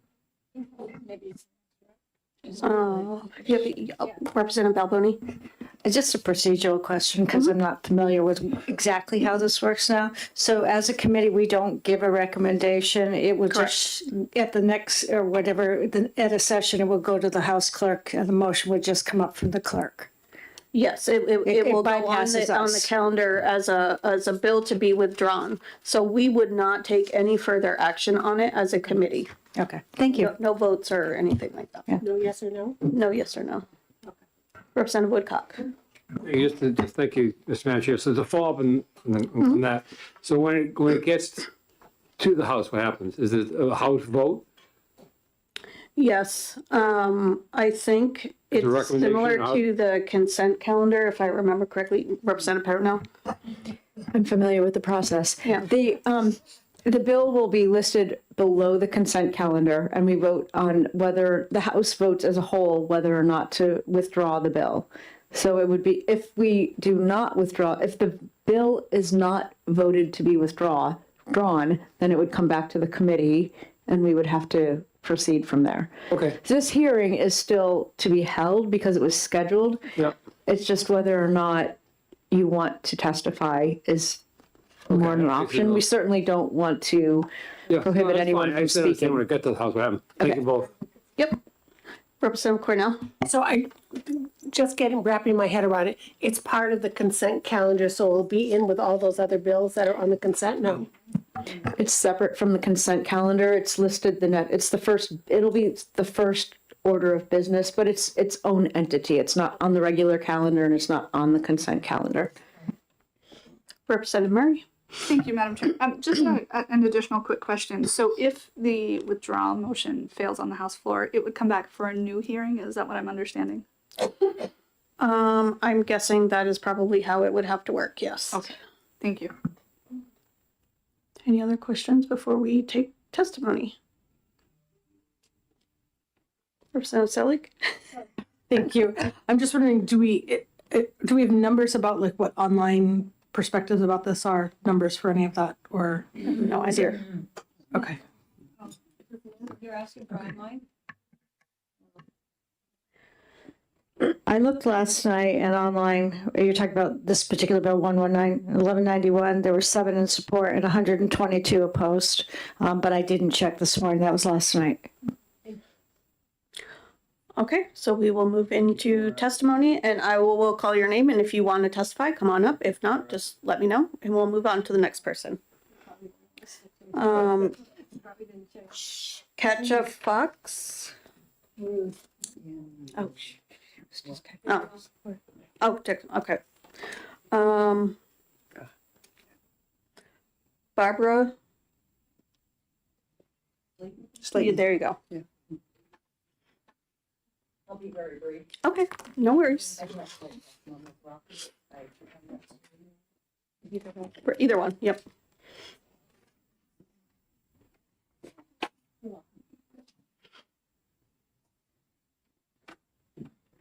Barbara Slayton, and I'm Barbara Slayton from the Franklin School District. I'm here just to provide some information for you. I know this bill comes up annually almost, and I'm not sure if you've heard from the perspective of a school district. A lot of the things that seem to be behind the bill and worrying about privacy or parental consent or all of those things, those are all taken care of in the way that we implement the survey to begin with. So I have provided you some written testimony, but just from the Franklin School District perspective, and we all get the same information as school districts when we agreed to implement the survey. We all have to follow the same protocols. I just want you to know what it kind of looks like behind the scenes and what we already do, which is why this having an opt-in would basically make the YRBS unusable for at least my school district in Franklin, and everybody that I've spoken to has said we would not get the number of opt-ins that we would need to make it a valid sample. Therefore, we would just probably not do the survey, and then we would be missing a whole lot of important data that we can use for prevention and intervention kind of services. What we already do is, and this is, I'm again speaking strictly from Franklin, but it follows the protocol that we're asked to follow. 2 to 4 weeks ahead of time in the Franklin School District, we send out an email to every parent in the high school, because that's the age that we're doing it for. So every parent or guardian who's listed in our student information system receives an email. We attach, it's required that we provide a link to the survey so parents can see the survey. We attach the survey. We say, here's the survey, here's what your student will be offered to take if they choose to. If you would like to opt your student out, here's the form that you fill out. If alternatively you don't want to fill out this opt-out form, you may call me. I'm the administrator in our district. You may email me. You may talk to any of the principals. There are many ways that parents can opt out, but everyone has the survey delivered to their own personal email address where they should be checking anyway. Once we've done that, we've also posted the survey on our website. We post it on all of our channels, as the younger communications folks would say. We put it out there wherever we can, and invite questions, etc. During the day, when we do the survey administration, teachers have already been trained in terms of not walking around the room to see what students are doing. There are no names collected, whether or not you administer it on paper or electronically. No names are attached to any student. If we're doing it electronically, each student gets a coded number, but there's nothing that attaches it to their name. So we respect privacy in that way. If students have a question like, what does it mean to XYZ in this question number 17, the answer is scripted, and the answer is, I can't really help you decide how to answer that question. You're just going to have to do the best you can. If you're not understanding the question, it's perfectly fine to skip any question.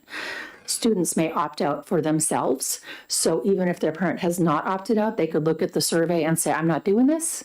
We don't make them. We don't know who's done it and who hasn't done it. If we've collected paper surveys, we know, for example, in a room full of 20, 15 were handed back in, but again, no names. We don't know which 15. So there are all sorts of safeguards in place already. We, even in Franklin, we have counselors. It's the quietest hallways we ever have, because we don't start the survey until everybody's in a classroom. We're checking the cameras, we're walking the halls. Students are not getting passes to go to the bathroom during that time. Myself and other counseling staff are walking the halls in case anybody looks like they're in distress or is disrupting the environment for other students. So we have, we have all of these safeguards in place. So I'm not, aside from making it nearly impossible to get the information to begin with, I'm not sure what else we could be doing to inform and include parents and guardians in this process. Again, the rest of it is in writing. We have found when we administered the survey in 2025, we had approximately 270 students in our school, in Franklin High School. 2 parents opted out. 2. And of the students who were there that day and were given the opportunity to take the survey, 15% of those who were there that day, I don't have the numbers, I'm not a math person, but I did the math at the time, 15% who were there that day chose not to take the survey themselves. So the students have a choice in whether or not they want to answer these questions. They may also answer some of the questions. They may skip questions that they're uncomfortable with. For whatever reason, nobody's going to know who did or didn't answer anything. Finally, I just wanted to say, and this is in my written testimony as well, we do use this data. We do use this information. We saw a trend in Franklin, and I think statewide as well and nationwide, with an uptick in girls, especially reporting dating violence and reporting higher rates of depression and mental illness. We're able to take that information at a high level and say, what do we need to be doing, but not only in the schools, but in the communities? How can we support these students going forward, and how can we bolster our community to be more protective of these students? So what we did with that information when it came out in 2023 is we've really partnered very closely with Thrive, the Domestic Violence Center here in Concord. Thrive has used that data to advocate for putting a satellite office in Franklin, which they're opening now. And we've partnered with them more in terms of warm handoff referrals for students who might need those services. I actually just got off the phone with a student who was disclosing a horrible thing that had happened to her over the summer, and was able to streamline that. Here's who you call, here's the services they can provide, and here's the education we can be doing for families to support them. So none of this is meant to exclude families. It's meant to include them in the process, but it's meant to do so with information that's accurate and valid.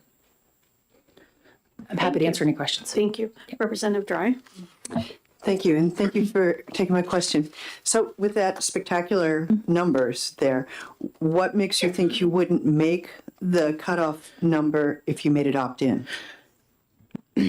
When we do anything opt-in, anything that needs to go home and come back with a parent's signature on it, many school districts have moved to, I can speak to Belmont, for example. My kids are in Belmont, so when I have 3 kids in 3 different schools, at the beginning of the school year, I'm tearing my hair out, and I was so thankful when they were able to say, you know what, you can do this electronically, so that you can go on and just say, you know what, is the information that you had last year correct?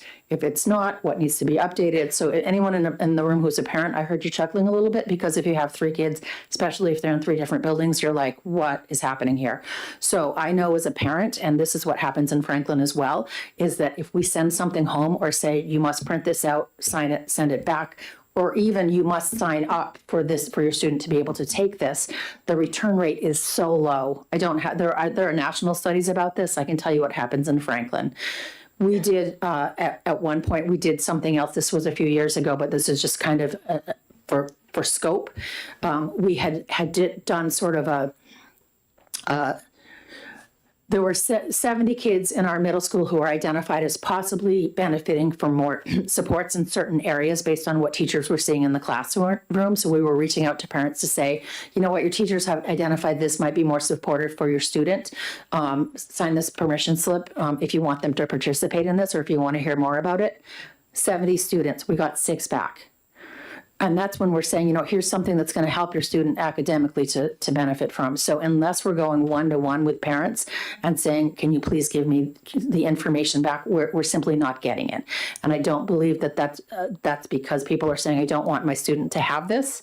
We have the same problem with field trip permission forms. We have the same problem with lots of things that we're asking for active participation from parents to do. Representative McDonald. Thank you, and thank you so much for testifying. You had mentioned that during the survey, you have teachers and staff roam the hallways to make sure there's students that aren't in distress. Yep. Was there an incident that prompted that, or was there something particular in the survey, or have you found students distressed? Like, does that happen often? No, that doesn't happen often, but we're just trying to be preventative and proactive and responsive to those who might say, well, it's going to be troubling if you ask a student, for example, have you ever experienced violence in a dating relationship? That we do know that asking that question, if you have experienced that, could trigger you. Like if I said, have you ever been in a horrible car accident where you feared for your life? Probably 95% of the time you're going to be like, no. But if you were, you might be sitting there right now going, oh God, now I'm thinking about that. So it's not that it happens frequently, it's that we want to be responsive if we notice students who are having trouble. We happen to know in our district that we have a very high rate of children who have experienced trauma in their home or other environments. So we're just being trauma sensitive by doing that and having the supports in place. It's not for any specific one reason. Representative Selig. Thank you very much. And thank you for taking my question. So in your note, you talked about how you worked with this outside group and they were able to set up an additional support center in your community.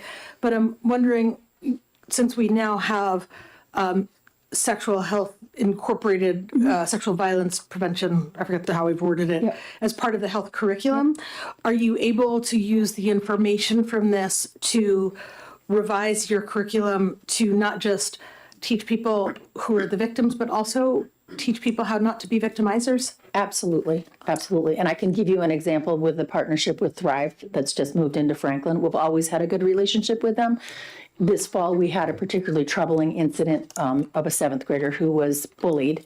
They did a bullying investigation. It was kind of a public thing that happened. You know, either you were part of it or you witnessed it or you stood by while it happened. So we actually brought one of the educators from Thrive in who met with 7th graders, because that was a class that was impacted, and they have an evidence-based curriculum that they were able to use during their advisory class to say, here's how to recognize what's going on, here's how to be an upstander, here's how to act even when you're feeling uncomfortable, here's how to speak up for somebody, here's how to speak up for yourself. So that was able to happen within like less than a month of this incident happening. So when we have those relationships with our providers and we already know that this is a risk area, we're able to move much more quickly in getting interventions in place like that.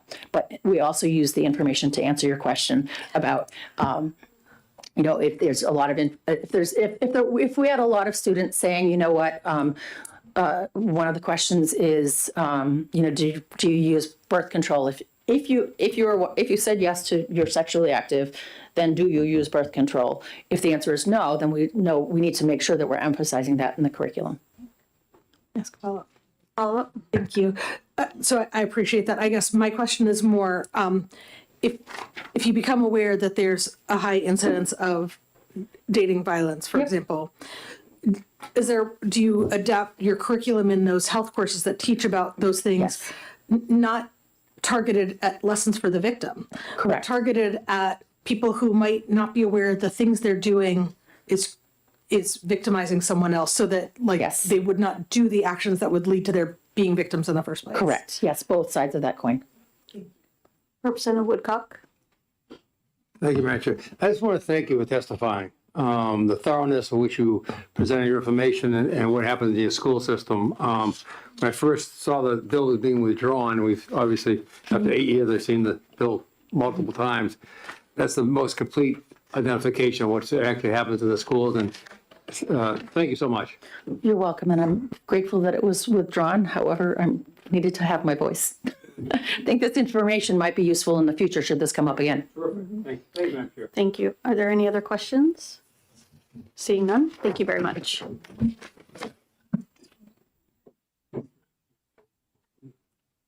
Kate Fry.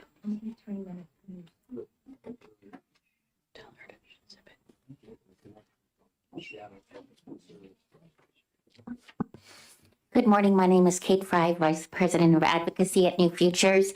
I'll be very brief. I have written testimony. I do appreciate the fact that this bill has been withdrawn. So I just wanted to say we oppose HB 1191 because it weakens New Hampshire's prevention and treatment systems by limiting access to data that is needed to inform and fund youth safety and wellness policies throughout the state.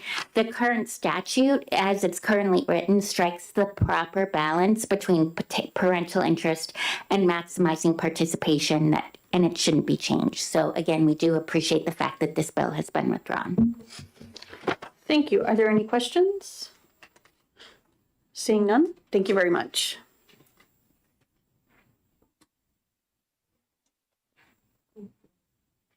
Holly Stevens.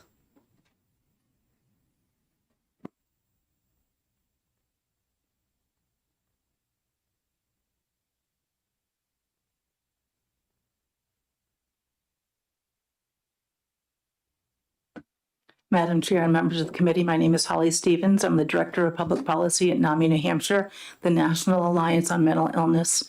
We are a grassroots nonprofit organization whose mission is to improve the lives of all individuals impacted by mental illness and suicide. I was here today to speak in opposition to this bill. I am now speaking in support of its withdrawal.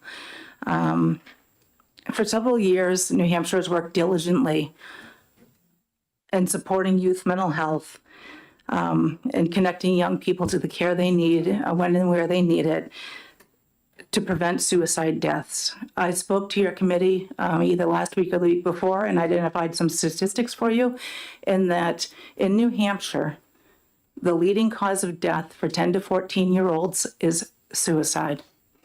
The second leading cause of death for young people ages 15 to 24 is suicide. Given this, the effort to prevent suicide deaths is critical not only in the community but in the schools. The Youth Risk Behavior Survey is an essential tool for us to understand the challenges that our young people are facing and to allow communities, to allow us to identify the high-risk communities in our state and the high risk in the school so that we can better target our programming towards them, such as NAMI has a youth leader program as well as our Connect Prevention Suicide training that we have targeted at specific schools when we have learned that they have high incidence of suicidal behavior and depression in those schools, as evidenced by the YRBS. And I just wanted to point your attention to a chart that I've attached to the back of my testimony that shows from the 2023, it shows data spanning the years. But in 2023, it shows that 40% of students felt sad and hopeless for at least 2 or more weeks during the school year. And 21% of them seriously considered attempting suicide, which are startling numbers for our young folks. But what we did notice is, if you look at that chart, there's a 4% decrease over the 2021 numbers. And that's what's really important about us doing this every 2 years, is that we're able to identify trends and whether they're going up or going down and whether what we're doing is working. I know that the state waived off, so I did want to provide some information that kind of speaks to the question that Representative Dyer mentioned. The testimony that the state provided last year, they said that they needed roughly 60% of participation to ensure representative results. In 2021 and in 2023, the state achieved approximately 65%. Which leaves a narrow margin of 5%. And as you heard from Ms. Slayton, it doesn't take much for only 5% of parents to miss that permission slip for it to get lost. And these are parents that we believe want their students to take this survey, want this data to be out there so that programs can actually support their kids. And so for those reasons, we are asking that you support the withdrawal when it comes up to vote on the floor. Thank you. Thank you. Are there any questions? Seeing none? Oh, Representative McDonald? I'll be quick, I promise. Thank you so much for being here. I appreciate the graph especially you provided. Is there a way that NAMI accounts for potential inaccuracies in self-reported data? Is there students that maybe aren't being fully honest, and is that reflected in the data somehow? That is a question that I think you'd have to ask the state because we don't verify the results, but I do believe there are mechanisms baked into it. I don't know the particulars of what those are, but I think the state waived off, but I would suggest reaching out to the department if you'd like an answer to that question. Okay, thank you so much. Thank you. Any other questions? Seeing none, thank you very much. Thank you. Are there any other pink cards on 1191? And we'll close the hearing.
We'll open the hearing on House Bill 1688, expanding the circumstances where the restraint is permitted in schools and treatment facilities and modifying the definition of seclusion.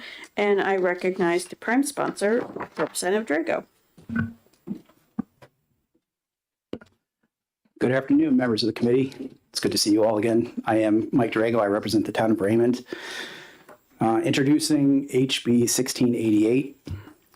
When I asked for this to be drafted, I actually thought it should be two separate bills. It's kind of dealing with two different, same RSA, but two different subjects, but this is what we have. So I'll just go about explaining how this bill came about, both aspects of it, and what I see as an issue in our schools. So we'll talk about the restraint portion first. Over the summer, I met with, I don't know their titles, but it was probably a paraprofessional and a behavior specialist, we'll say, in our town. And they said, we need to do something.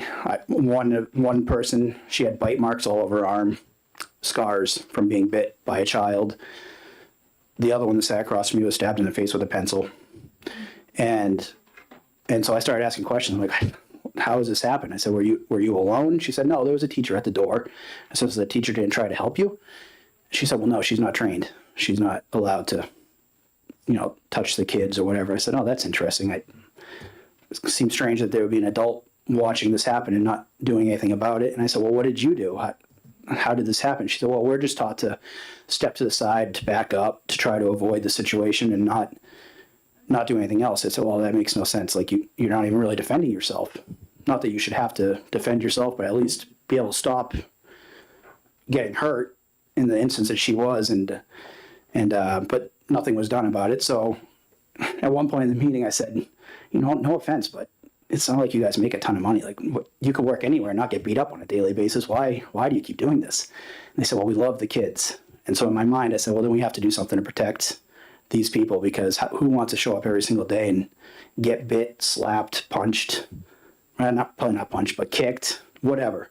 And so I asked for our district's restraint and seclusion policy, and it was basically copied and pasted to RSA 126, and it had some other language that they probably got from their lawyer, but basically it was just their interpretation of what that RSA said. And the part that stuck out was the substantial and imminent risk. And the only thing I thought of was, if it's substantial, is that why they're not, that's why they're not, stepping in to help out? What's substantial? At 2 centimeter laceration compared to a 3, and then you can do something? Or am I going to break my arm or dislocate it, or what's the difference? So I thought, instead of having substantial in there, if you cross that out, instead of it saying serious bodily harm, that gets crossed out. It should just be if there's a risk of harm, not how serious is it, how substantial is it. So that was the reason for the restraint portion. My intent is not to chokehold students or anything like that. It's just to try to have teachers have a little more latitude in being able to defend themselves and not turn into human punching bags in the classroom. So I thought that should have been its own bill, but it was put together. And the other portion was about the seclusion. And so in the same meeting, we were talking, and kids are just very distracted in the class. And they were talking about, in Raymond, there's a kid who's throwing a laptop off the back of the classroom. There was another kid who, whatever's yelling and swearing in the back of the class. And I said, so you guys don't, what do you do in this situation? They said, well, the teachers are supposed to ignore it. That doesn't work. People behind me, while I'm having this hearing right now, while I'm testifying, if somebody back in the back of the room is hucking a laptop off the back of the class, or back of the room here, could I continue talking? Absolutely, as a teacher could. Are all of you going to be able to understand what I'm saying and not be distracted by the person behind me? No. And it's the same in the classroom. When kids are in the back of the class, one kid's, playing Legos or blocks or something like that. And so the kids just can't pay attention. And so I had a constituent reach out, and they said, Mike, I need you to do something. I said, oh boy, what do I need to do? And they said, I pay taxes in town. My daughter's in school to learn. Tell me why she's paying attention in class, and when the kid is acting up in the back of the class, are all the kids who are paying attention being taken down to the library to have a study while the other kid's still in the class? Good question. I don't know. And it's all part of this, from what I can tell, going by our district's policy, it's all part of the seclusion. When the kid acts up, I guess first they're told to ignore it. But if they don't listen, they're taking all the other kids out of the class that they're in and bringing them down to have a study. And now math class is done for the day. And so when I looked at it, it says a voluntary separation of a child from a stressful environment. That's the current RSA. So if the kid's in the back of the class throwing a laptop off the wall, I presume it's being interpreted as now we have to ask the child if he wants to leave the classroom or not. If little Johnny, who is disrupting the class, says, no, I don't want to leave, well, they don't take him out of the class. So I just change it from voluntary to involuntary. If a child's acting up in class, administration should be allowed to take them out. It's not to lock a kid in a closet or a padded room. It's just basically to make it so that the other kids in the class can continue to learn. Because in my opinion, we shouldn't be putting the education of 16 kids on hold to appease the one that's acting up. And that's what we're doing now. So when I drafted this, I've had other districts reach out, reps in other towns, people. It's not just Raymond. This is being interpreted this way across the state. I don't know if I hit the mark with the legislation or not. I don't know if it needs to be done or if the Department of Education just needs to send out a better guidance on what can and can't be done. But I know what we're doing right now is not working. And I've met with people and they've told me face to face. Unfortunately, they cannot be here today. I wanted the chair of our school board who agreed that's not working, and also one of the paraprofessionals, but they both could not be at the hearing today. But I have heard from multiple people across the state that what we're doing isn't working. And with that, I'd be happy to take any questions. Representative Petronell? Thank you, Madam Chair, and thank you for taking my question. Forgive me if this is seemingly logical, but it seems to me that under the current statute, the definition of seclusion would be taking one child with inappropriate behavior and removing them from the classroom. But it seems to me that either way, the child would be secluded, because if you're removing all of the other students, the student remaining is still secluded. Is that sort of your same interpretation why you brought this forward? I interpret the same way. It makes no sense why you would remove this, I say 16 kids, how many ever they are, and bring them down to a study hall. It makes no sense because either way, the child's by themselves. The only thing I can think of is they're in their own environment in the classroom. Whereas if you take that child out of the environment, maybe that's what's been interpreted as seclusion. Any other questions? Representative Murray. Thank you, Madam Chair, and thank you for taking my question. Is there anything about the changes in the policy that you are proposing that could potentially pose a disenfranchisement to kids with an IEP or disabilities? I guess I'm not really understanding what you're trying to ask me. My question is, are there situations where the change, you went from voluntary to involuntary, that is a significant change in the statute, could impact learners who have an IEP or a disability in a negative way? Thank you for asking me the question. I suppose if you took them out of the classroom, that could be construed as negative. But that goes back to the point that right now you're negatively impacting 16 children for that one. So there has to be some sort of balance because right now it's not working.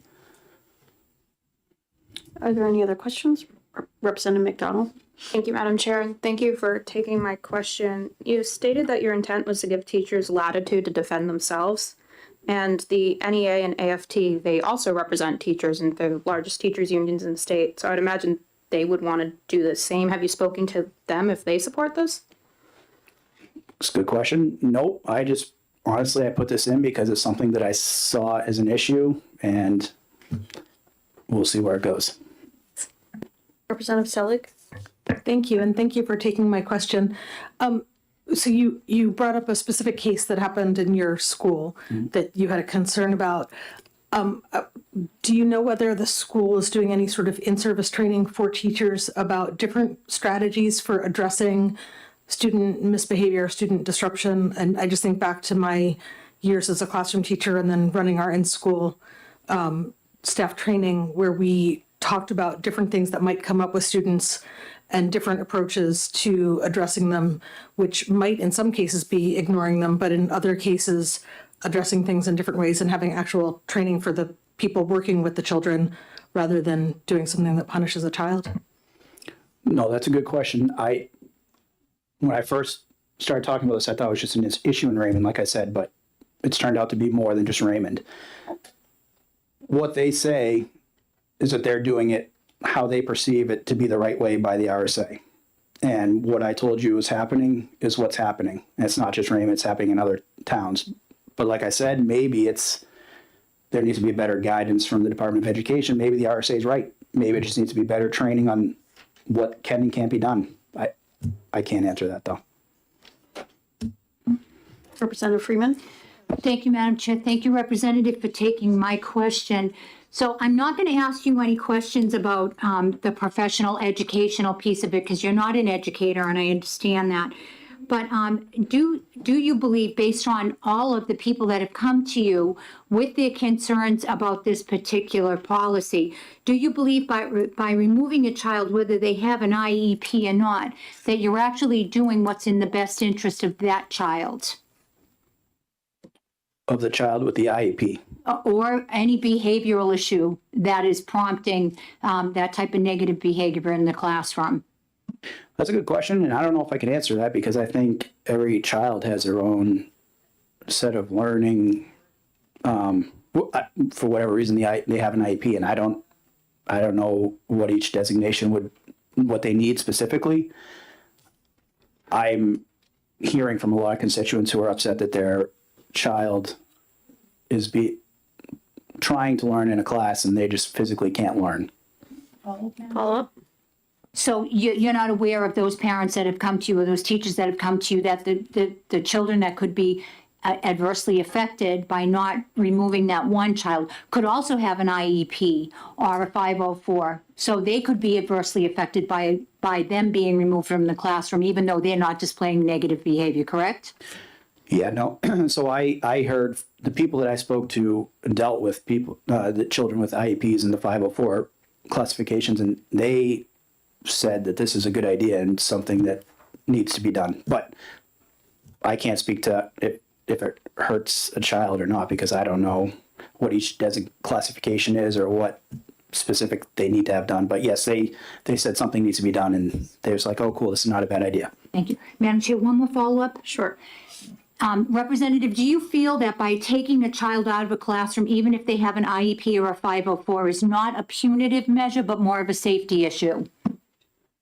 I do think it could be a safety issue. I don't think it's necessarily to punish a child in any means. I think it's to make the normal classroom activities continue on as they should, and help that child to maybe calm down, or, and I didn't say this during my testimony, but we probably all had kids growing up that you can pick out some kid who had some sort of behavior problems. I had a kid that in one of my classes that had an anger issue, and I remember back then he would have an outburst and the teacher would call down to the principal on the phone on the wall. I don't even know if they still have those, but the principal would come down and grab this child, and not grab him, but take the child to I can assume the principal's office for 20, 25 minutes, and then he'd come back and would all be back to learning again.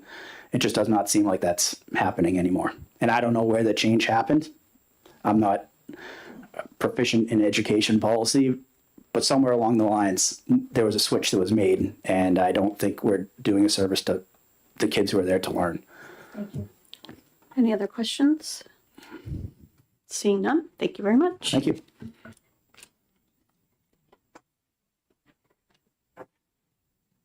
Nicole Schaaf.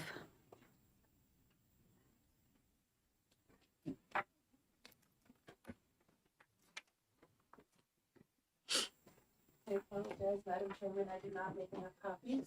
Oh, that's okay.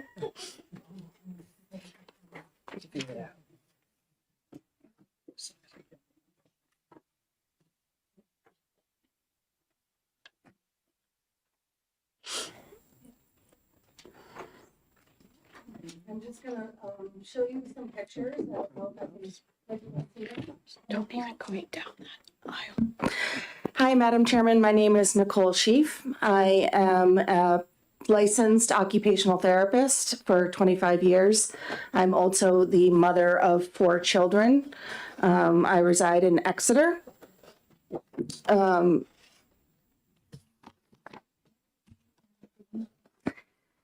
I have 4 children aged 12 to 25, and all 4 of my children have experienced restraint and seclusion before or at the age of 9. The pictures that I have in front of you are my children at age 9. These incidents all occurred at school or in facilities that guaranteed their safety and support of their learning, health, and well-being. One thing that I did note from Representative Drago is that he had said the paraprofessional he had spoken to said that they didn't feel well educated on what to do with a child with behavior. And I'm writing and speaking today to ask you to vote no for this amendment that expands the circumstances where restraint and seclusion is permitted in schools and treatment facilities. One point I do want to make is that have any of you or all of you had those days where you're extremely stressed, you've had the worst day of your life, then have to leave work and go to the grocery store, and there are bright lights and there are a lot of sounds and there are a lot of lines, and you feel like you're crawling out of your skin? I think I've had that experience. I know my kids have had that experience. And while you're at the grocery store, all of a sudden that credit card machine stops working and the cashier is giving you directions, and you feel that buildup of stress and anxiety and fear on what you need to do or what you're going to do, and all you want to do is leave. We are adults. Our brains are fully developed for the most part.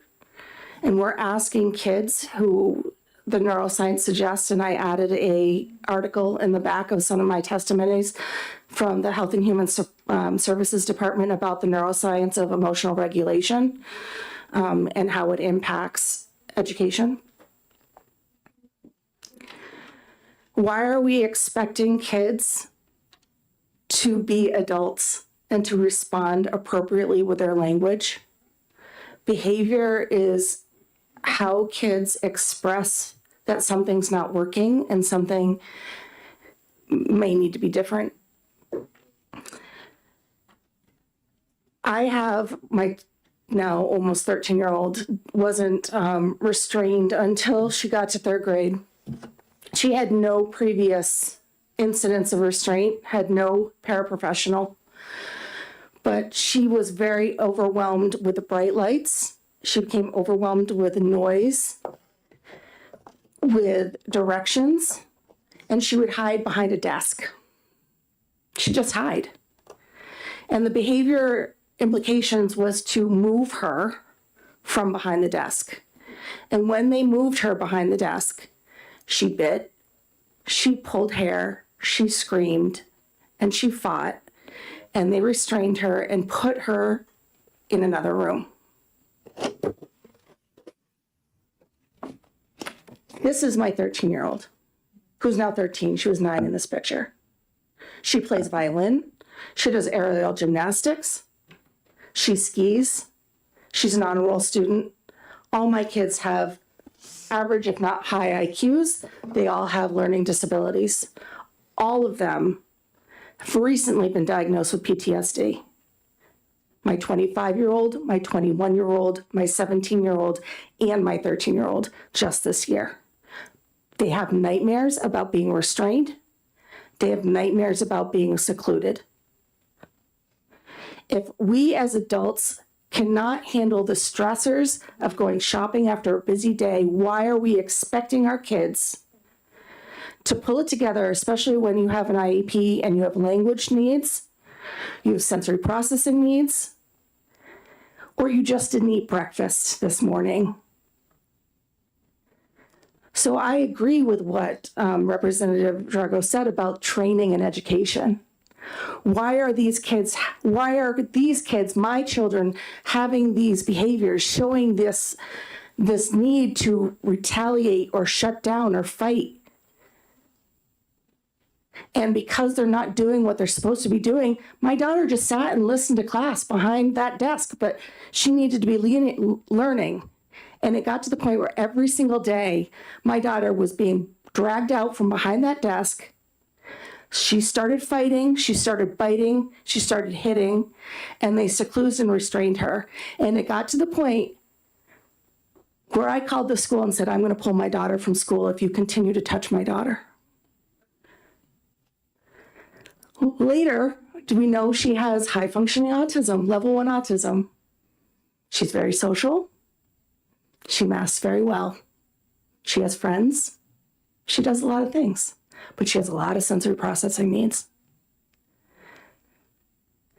Now that she's in middle school and her education team knows about her sensory needs, knows about her language needs, knows that when she's overstimulated, she can't use her words, and instead she has a little picture thing that says, I need to take a walk, and she can point to it. She has no behaviors. They've learned what my kids need. Same with my 17-year-old. She is almost a straight A student. She spent her second, third grade year in a closet with an educator. She's now in high school and doing amazing work with community service, doing amazing work with, they have a government council, because they figured her out. She was the kid. My kids are the ones that Representative Drago talked about, where the room is cleared, where they're falling apart, they're throwing things. Once my education team figured out what was the behavior and what it meant, my kids excelled and could stay in the classroom. So, but unfortunately, what's happening now is all the mental health need that my children have. They have a diagnosed PTSD diagnoses. PTSD from restraint and seclusion. My 20-year-old has nightmares still. So I ask that you say no to this bill and actually listen to what Representative Drago said, is educating the staff, putting money into education and understanding how our kids need to learn. Thank you, Madam Chairman, woman. Would you like to take questions? Yes, I'll take questions. Okay. Are there any questions? Seeing none, thank you. You're welcome.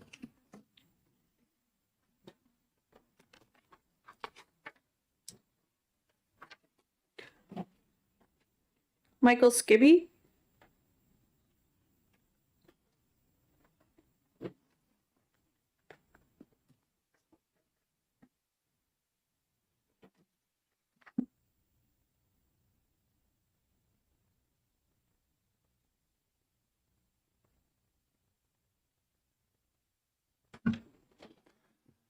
Thank you, Madam Chair and members of the committee. My name is Michael Skibby, and I live in Kentucook. I'm here to testify in opposition to House Bill 1688.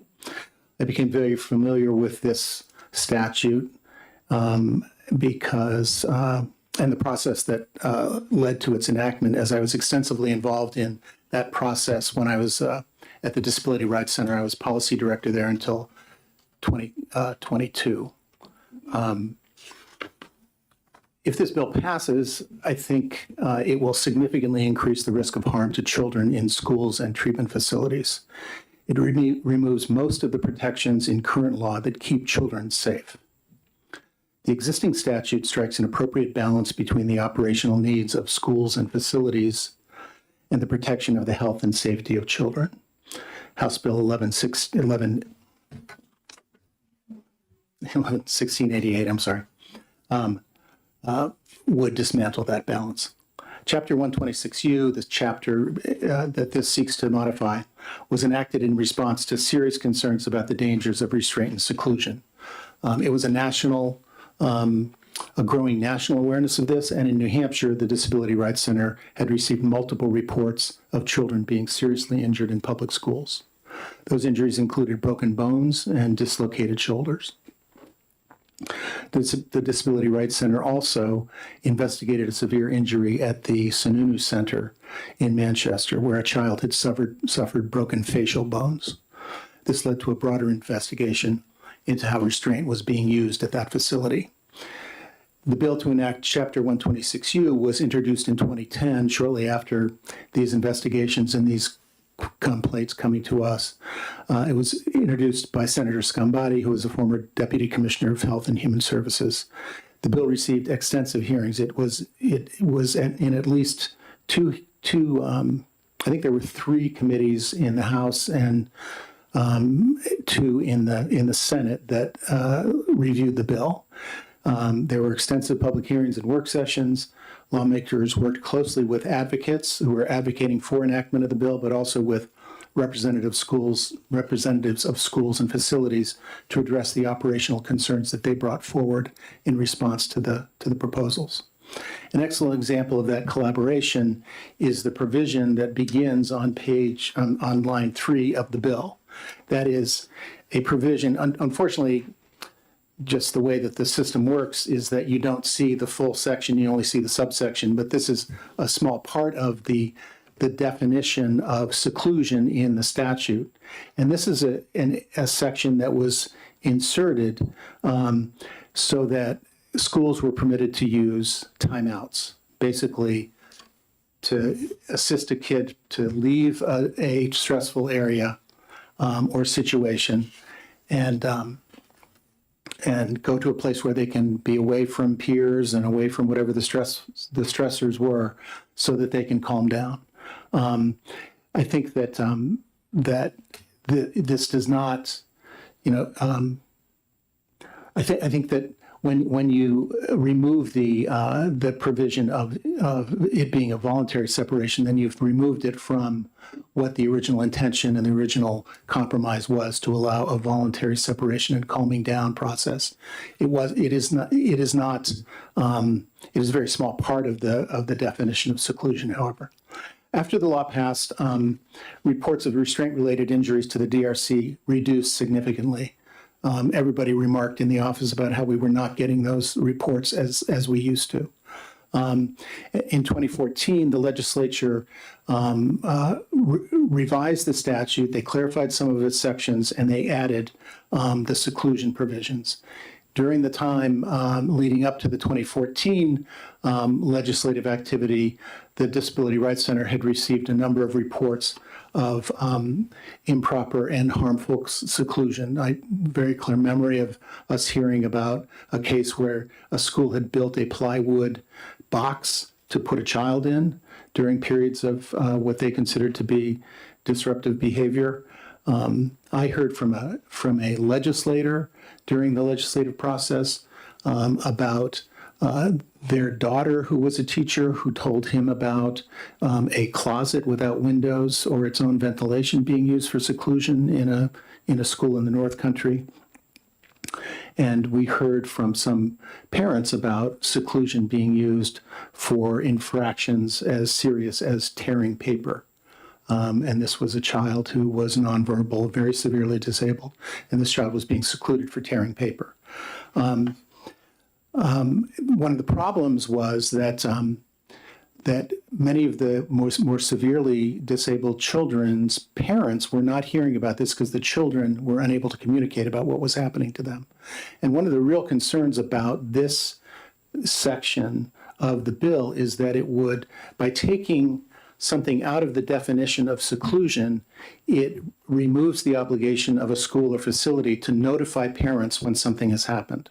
So that if something happens that falls under the definition of restraint or seclusion, there's extensive provisions that provide for written notice to parents so that they can understand what's happening with their children and hopefully collaborate with the school or facility to prevent this problem in the future. But when you do anything that takes something out of the definition of seclusion, then you've removed that obligation. And so even though it may seem as though you ought to be able to involuntarily separate a child when their behavior requires that, you need to be careful about doing it in such a way that takes that removal out of the definition of seclusion so that the parents never hear about it.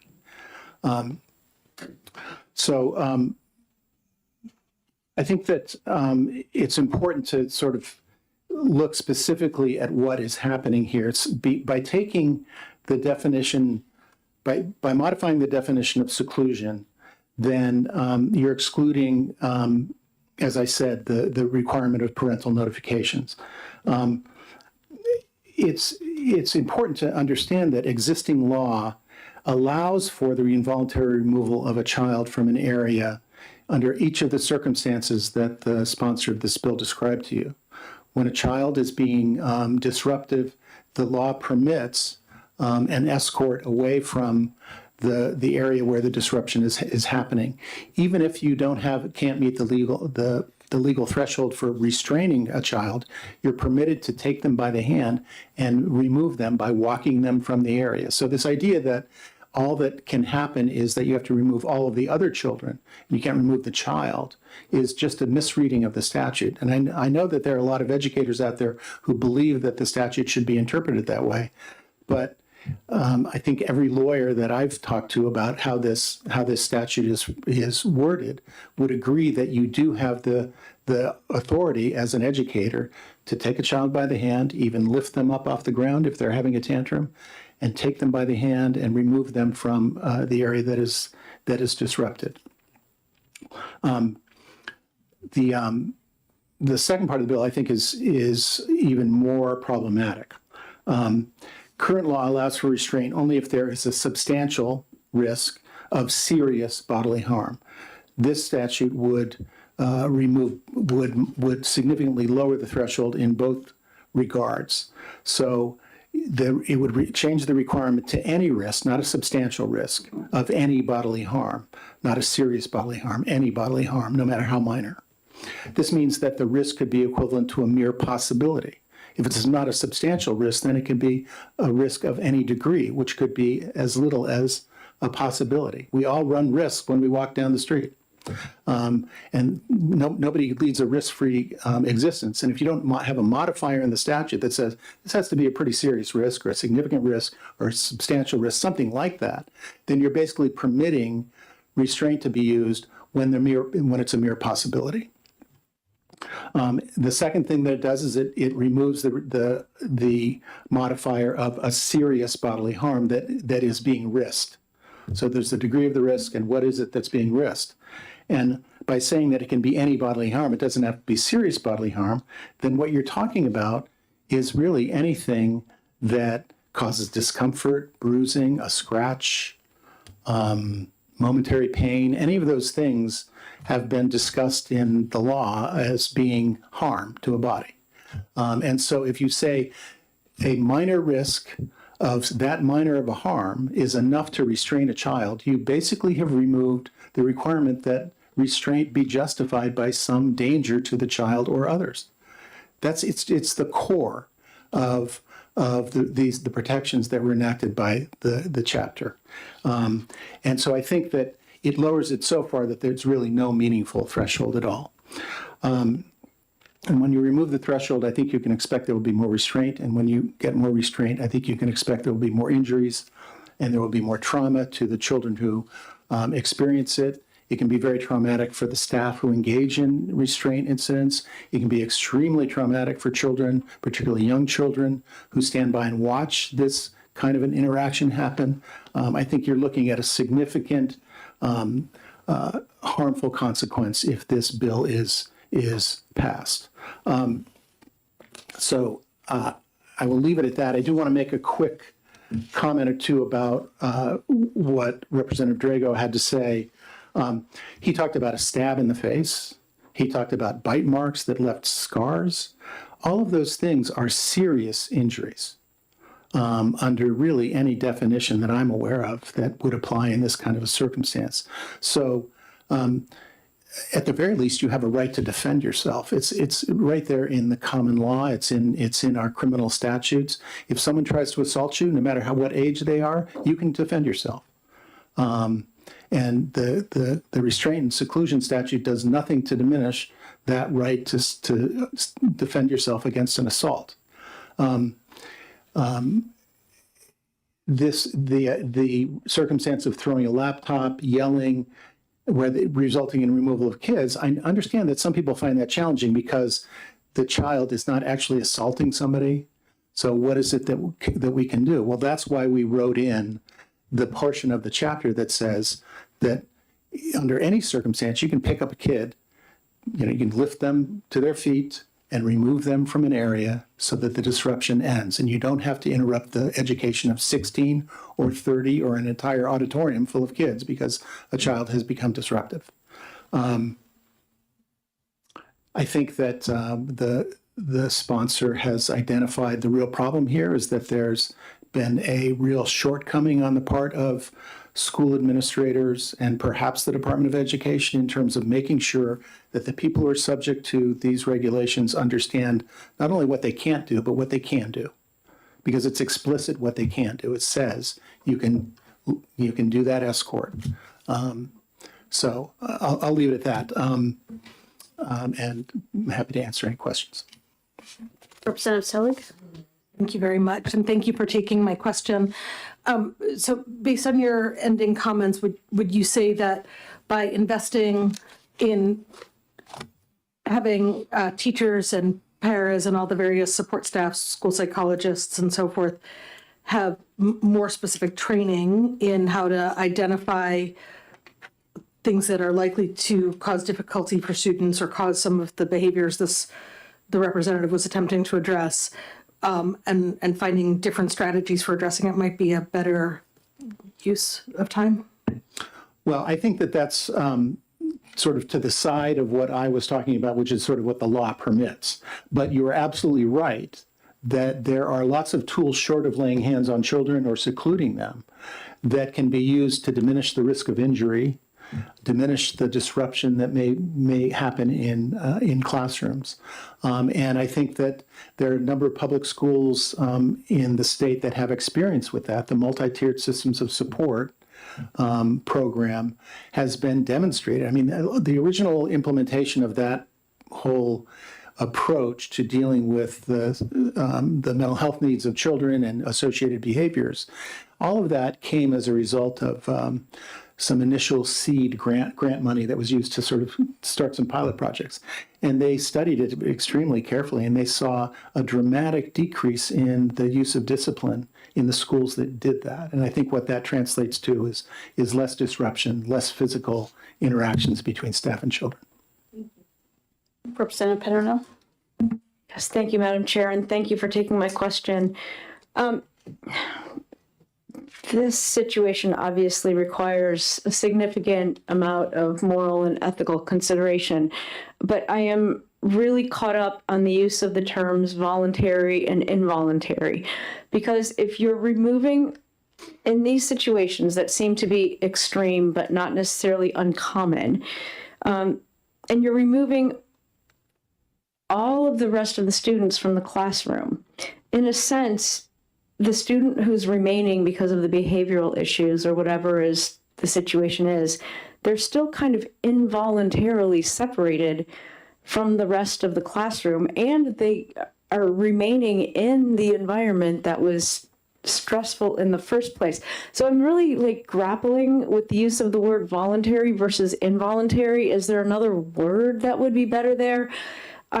That's where my struggle is over this, because either way, some students are involuntarily being removed from the situation because they might want to stay in that classroom and learn.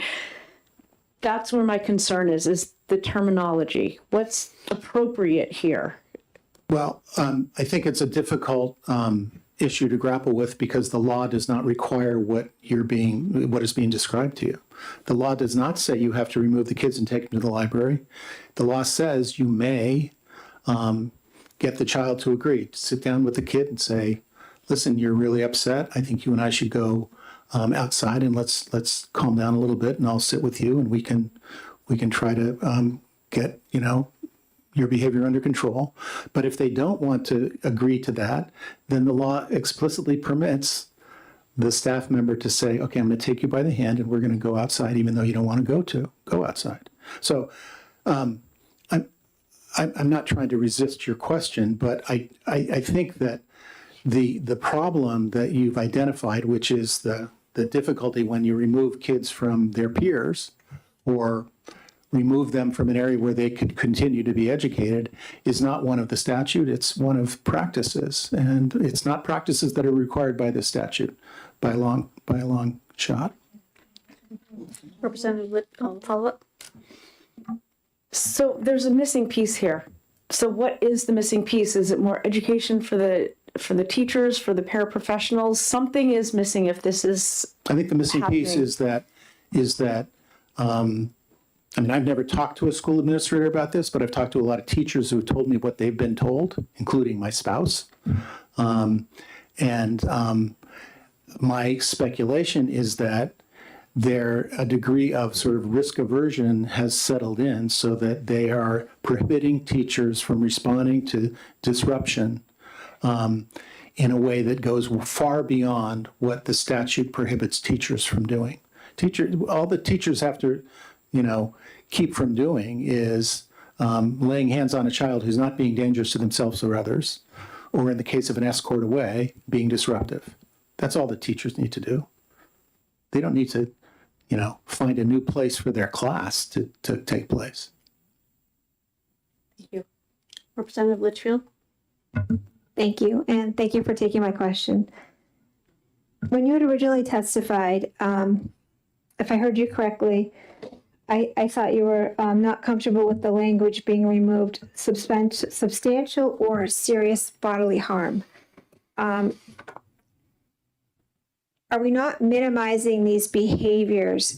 You're talking about, you specifically mentioned biting, scratching, bruising.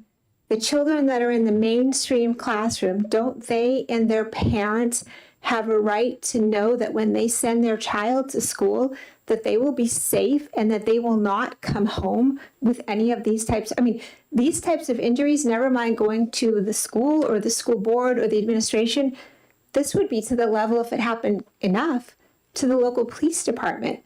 Do you not feel that they have a right to be safe when they go to school? I absolutely do, and I think that the statute, as I attempted to describe to you, provides that protection so that when a child is being assaultive, then all of the self-defense, you know, options are available to anybody, child or staff member, to respond to being assaulted.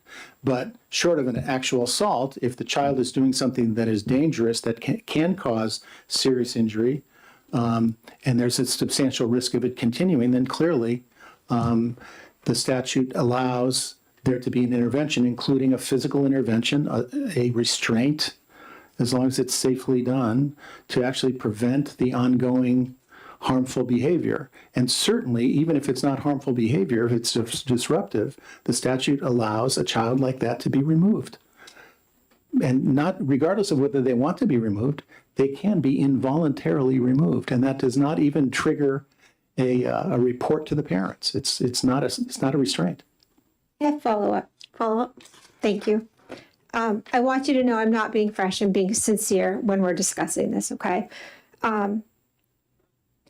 But when the children are at school, whether they're on an IEP or they're not, much of what they're learning today at school and at home are the activities of daily living and what is acceptable and not acceptable as social norms. And I want to ask you, because I thought of this as you were doing your testimony, but as you were doing your testimony, if I was doing that, would you say to me, that's just ripping paper, or would you say that's distracting? Take a classroom of second graders, 8-year-olds trying to learn math. We expect so much of them these days. You don't find it to be distracting, and a child should possibly be removed for that? Is that fair to the other students in the classroom? I think it would be distracting, and I think the statute allows that child to be removed. But it does not allow them to be put in a plywood box, which is what my office was told about. May I follow up, please? Follow up? Just one thing that I'd like to clarify with you as well. I understand what you're saying when you mentioned the no windows, the no circulation. I understand. It's just my concern is when the public is hearing that, they're thinking, wow, we're locking this child in the closet, right? But right, the way that many of the schools are set up these days, we actually have offices in small spaces that are called closets or considered closets. That's where these children are being put. Would you agree? That is not what was being reported to our office back in the period of time before the 2014 bill, where we asked that the statute be expanded to regulate the conditions of seclusion. If it was simply an office, we would not have written the proposal as we did, which talks about ventilation and lighting and children being observed while they're in those circumstances. Representative Murray. Thank you, Madam Chair, and thank you for taking my question. My question actually does focus around the change from voluntary to involuntary, and I did reread the whole section of that statute because I think in itself, when it is isolated from the rest of VA, it doesn't quite make sense out of context. So my question to you is, do you believe that this significant change from voluntary to involuntary may also take away a student's ability to self-advocate and remove themselves from a situation where they may say, you know what, I need to take a break? I can imagine circumstances where that would happen as you describe, where, I think the current language basically, in a way, encourages the sort of timeout circumstance that I tried to describe, where, the staff member or teacher says, let's go outside and talk about this. And if the child, and you're asking, you're not directing. Yeah. Representative Freeman. Thank you, Madam Chair, and thank you for taking my question. So based on the research that you did with the commissions and the committees and and all of the input that you received, given that, even though it was 2014, did you have any examples of true physical restraints being used on any of these children? Let me give you an example of what I understand physical restraints to be. They would be straitjackets, handcuffs, zip ties, or ropes. Do you have any evidence of any of those particular things being used on any of these children when you were doing your commission reports? As we were preparing the legislation? Yes, sir. Yes. We certainly had investigated cases where children were duct taped to chairs. Thank you for that, but that wasn't what I asked you. I wanted true physical restraints such as the straitjackets, handcuffs, zip ties, ropes. I didn't even think of the tape. So you had many instances of children being duct taped to chairs. I mean, there was no sort of comprehensive study to find out how often physical or mechanical restraints, I think is the term that is used in the statute. Yes, sir. As you're describing. I don't think that anybody ever, either in my office or outside, conducted some sort of a comprehensive study to say this is what percentage of restraints involve that or how often this happens. But restraint is defined in the Yes, sir. I'm aware of what restraint means. Thank you. I do know what that means, and I appreciate your elaboration. I don't have any more questions. Thank you. Any other questions? Representative Dry. Thank you, and thank you for taking my question.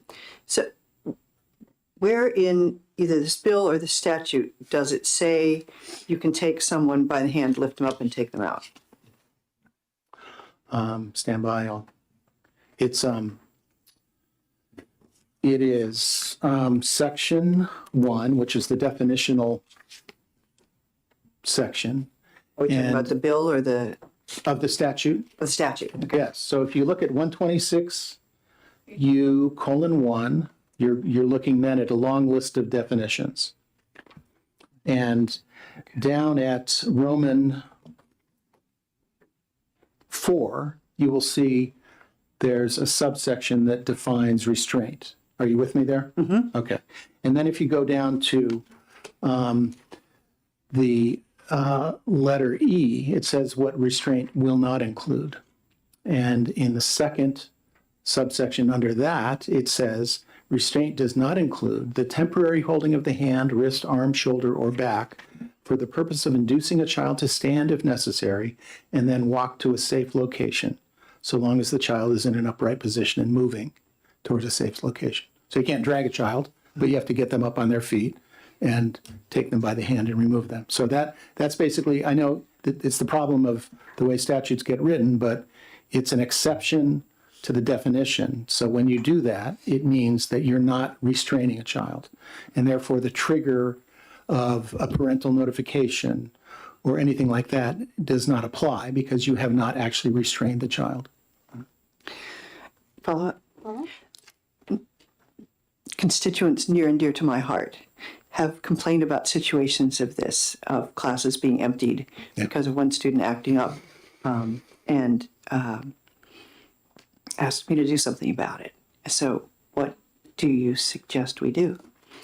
I think that the people who educate teachers, that is, or train teachers, that is the Department of Education and all of the various school administrative units, need to take the responsibility to make sure that the teachers that they are training are being told the truth about what they can do. Now, you're welcome in a school to say, even though the law allows you to do certain things, we're not going to do that here. But don't blame it on the law, because that's what's happening. Is you got all kinds of people out there, for years I've been hearing it, saying, well, the law doesn't allow us to lay a finger on a child. You know, you people at the DRC have completely disarmed us. And that's not what the law says, as I hope what I just read to you demonstrates. That's not what the law says. And so the responsibility is on the department, and I would hope that they would take the responsibility without the need for direction from you. But you can always direct them to do whatever you wish. Oh, one more follow-up? So this is 2014 when this was put into effect? The restraint provisions went in a bill that was in the 2010 session. And then in 2014, the seclusion sections were added, but there was some tuning up of the restraint sections.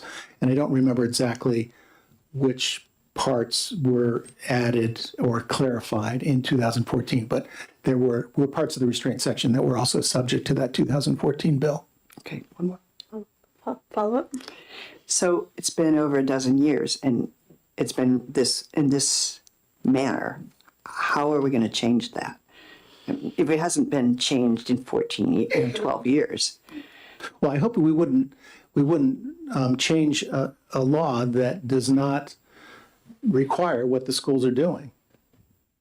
The situation, not the law I'm talking about. Well, what I'm saying is that, I mean, the law doesn't require what the schools have decided to do in terms of the limitations they put on their teachers and staff. The law does not require that. So I would hope that the response to schools coming up with this on their own would not be to change the law, because it has very little relationship to what the law requires. In fact, the law was specifically, painstakingly, negotiated so that schools could continue to do what they said they needed to do. And I think they honestly felt that they needed to do it, and I believe they do need to do it. Sometimes there's a disruptive child, and you need to be able to take them by the hand and remove them from a classroom. But that's why we wrote the bill the way we did. Thank you. Yeah. Representative Murray? Yeah, Madam Chair, if I may, just on page 90, just for clarification, I believe under the section of historical notes for the amendments, they were written, paragraph 4 and 5 were revised in 2023 regarding seclusion. So there are various parts of it that have been amended throughout time. Right. I should probably add that there have been a couple of other rounds of this, one of which, I think the most recent one was to prohibit prone restraint, which is extremely dangerous and can result in serious injury and death. So that there have been some additional tune-ups, if you will. Any other questions? Representative Balboni? It's not quite a question, but do you know that whether or not the Department of Education publishes periodic technical advisories to help schools interpret the laws that have just been amended. Yes, they do. I mean, at least the last time I was around, they did.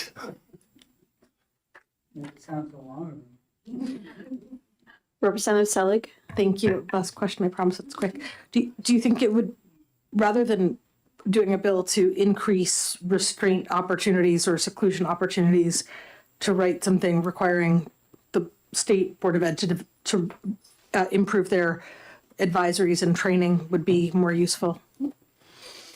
I think so. It would probably be an interesting exercise, and I'd be happy to do it, is to go back and look at, I mean, I know there's some requirements in the chapter of education and training. But yes, I think that'd be a lot better than what is being proposed. Any other questions? Seeing none, thank you very much. Thank you. Jane Bergeron-Bolio?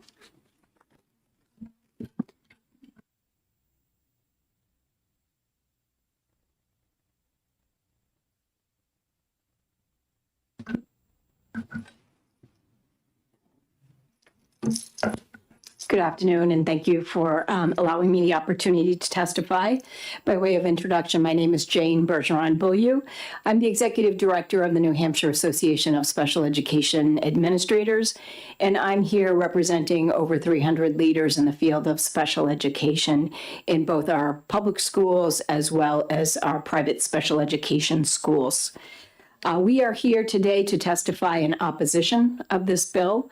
Our members feel as though changing the definitions would really be a step back in time and would remove some of the critical protections for some of our most vulnerable children and youth, those with IEPs.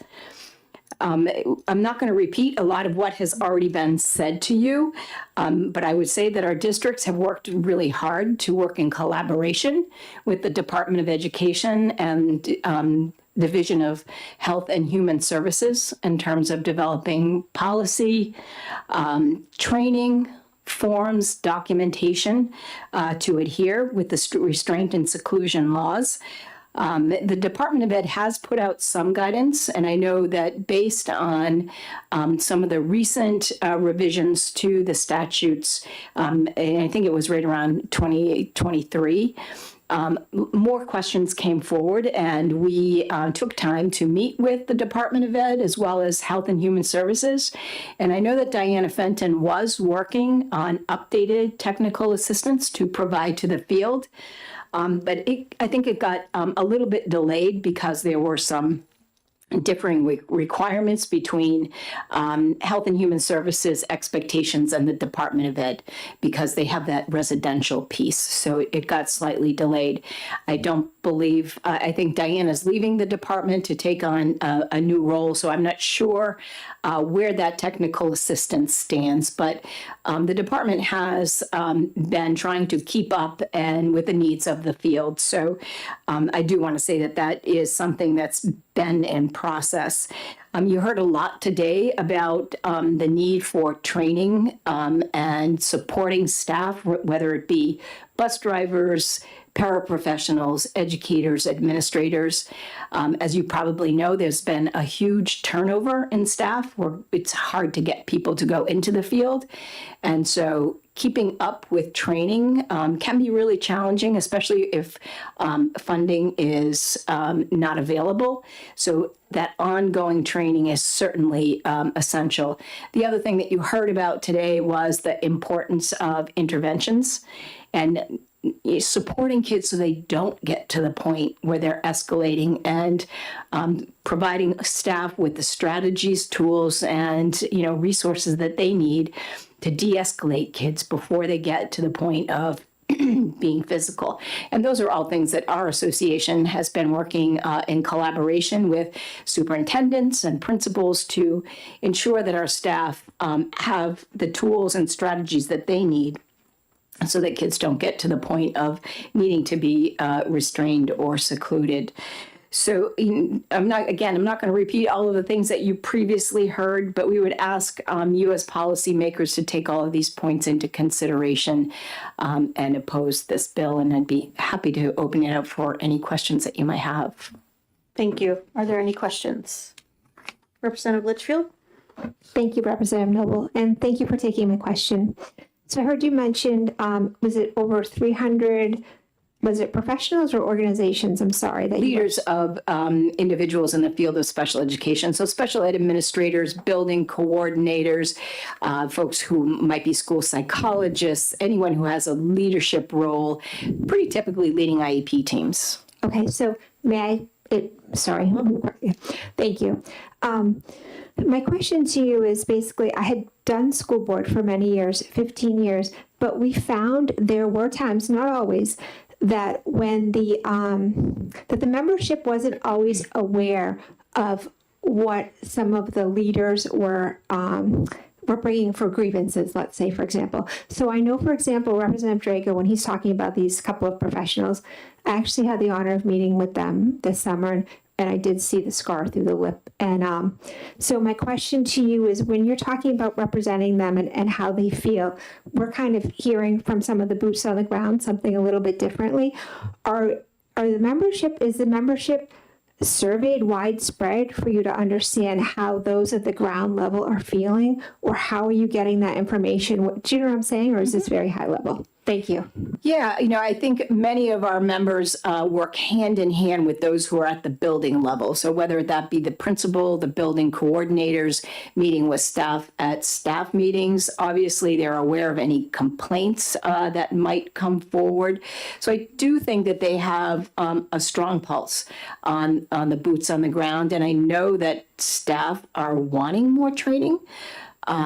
And we're seeing more and more very complex kids for a variety of different reasons. And, the training and support and the tools and strategies are so important. And it's not a child by child, but it's really creating schools that have a culture that understands these complex kids, and how to de-escalate and kind of avoid those problems. You heard a little bit about multi-tiered systems of support. I mean, that is such an important part of making sure that at the foundational level that you have interventions for all kids, so that they don't get to the point where they're escalated and, acting out. Any other questions? Seeing none, thank you very much. Thank you.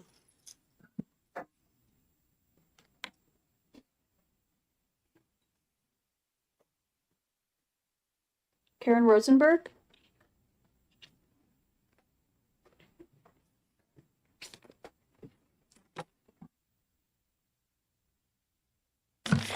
Good afternoon. I'm Karen Rosenberg. I'm the Policy Director at the Disability Rights Center. I don't want to repeat a lot of what my predecessor in arms, Mike Skibby, talked about, but I did want to speak to you about an amendment that occurred in 2023 that I think will address, Representative Paterno, your question, and also speak about the experience I had, because for the 15 years before I became the Policy Director for Disability Rights Center, I served as a staff attorney, and I focused a lot of my advocacy on representing children through their parents in education matters. So first, as to your question, Representative Paterno, in 2023, the law was amended, 126G was amended in terms of the definition of seclusion. Besides having a voluntary timeout not be considered seclusion, it also added in, and I don't know if you have the statute in front of you, but I'll read it, just one part of a phrase. This is also not seclusion.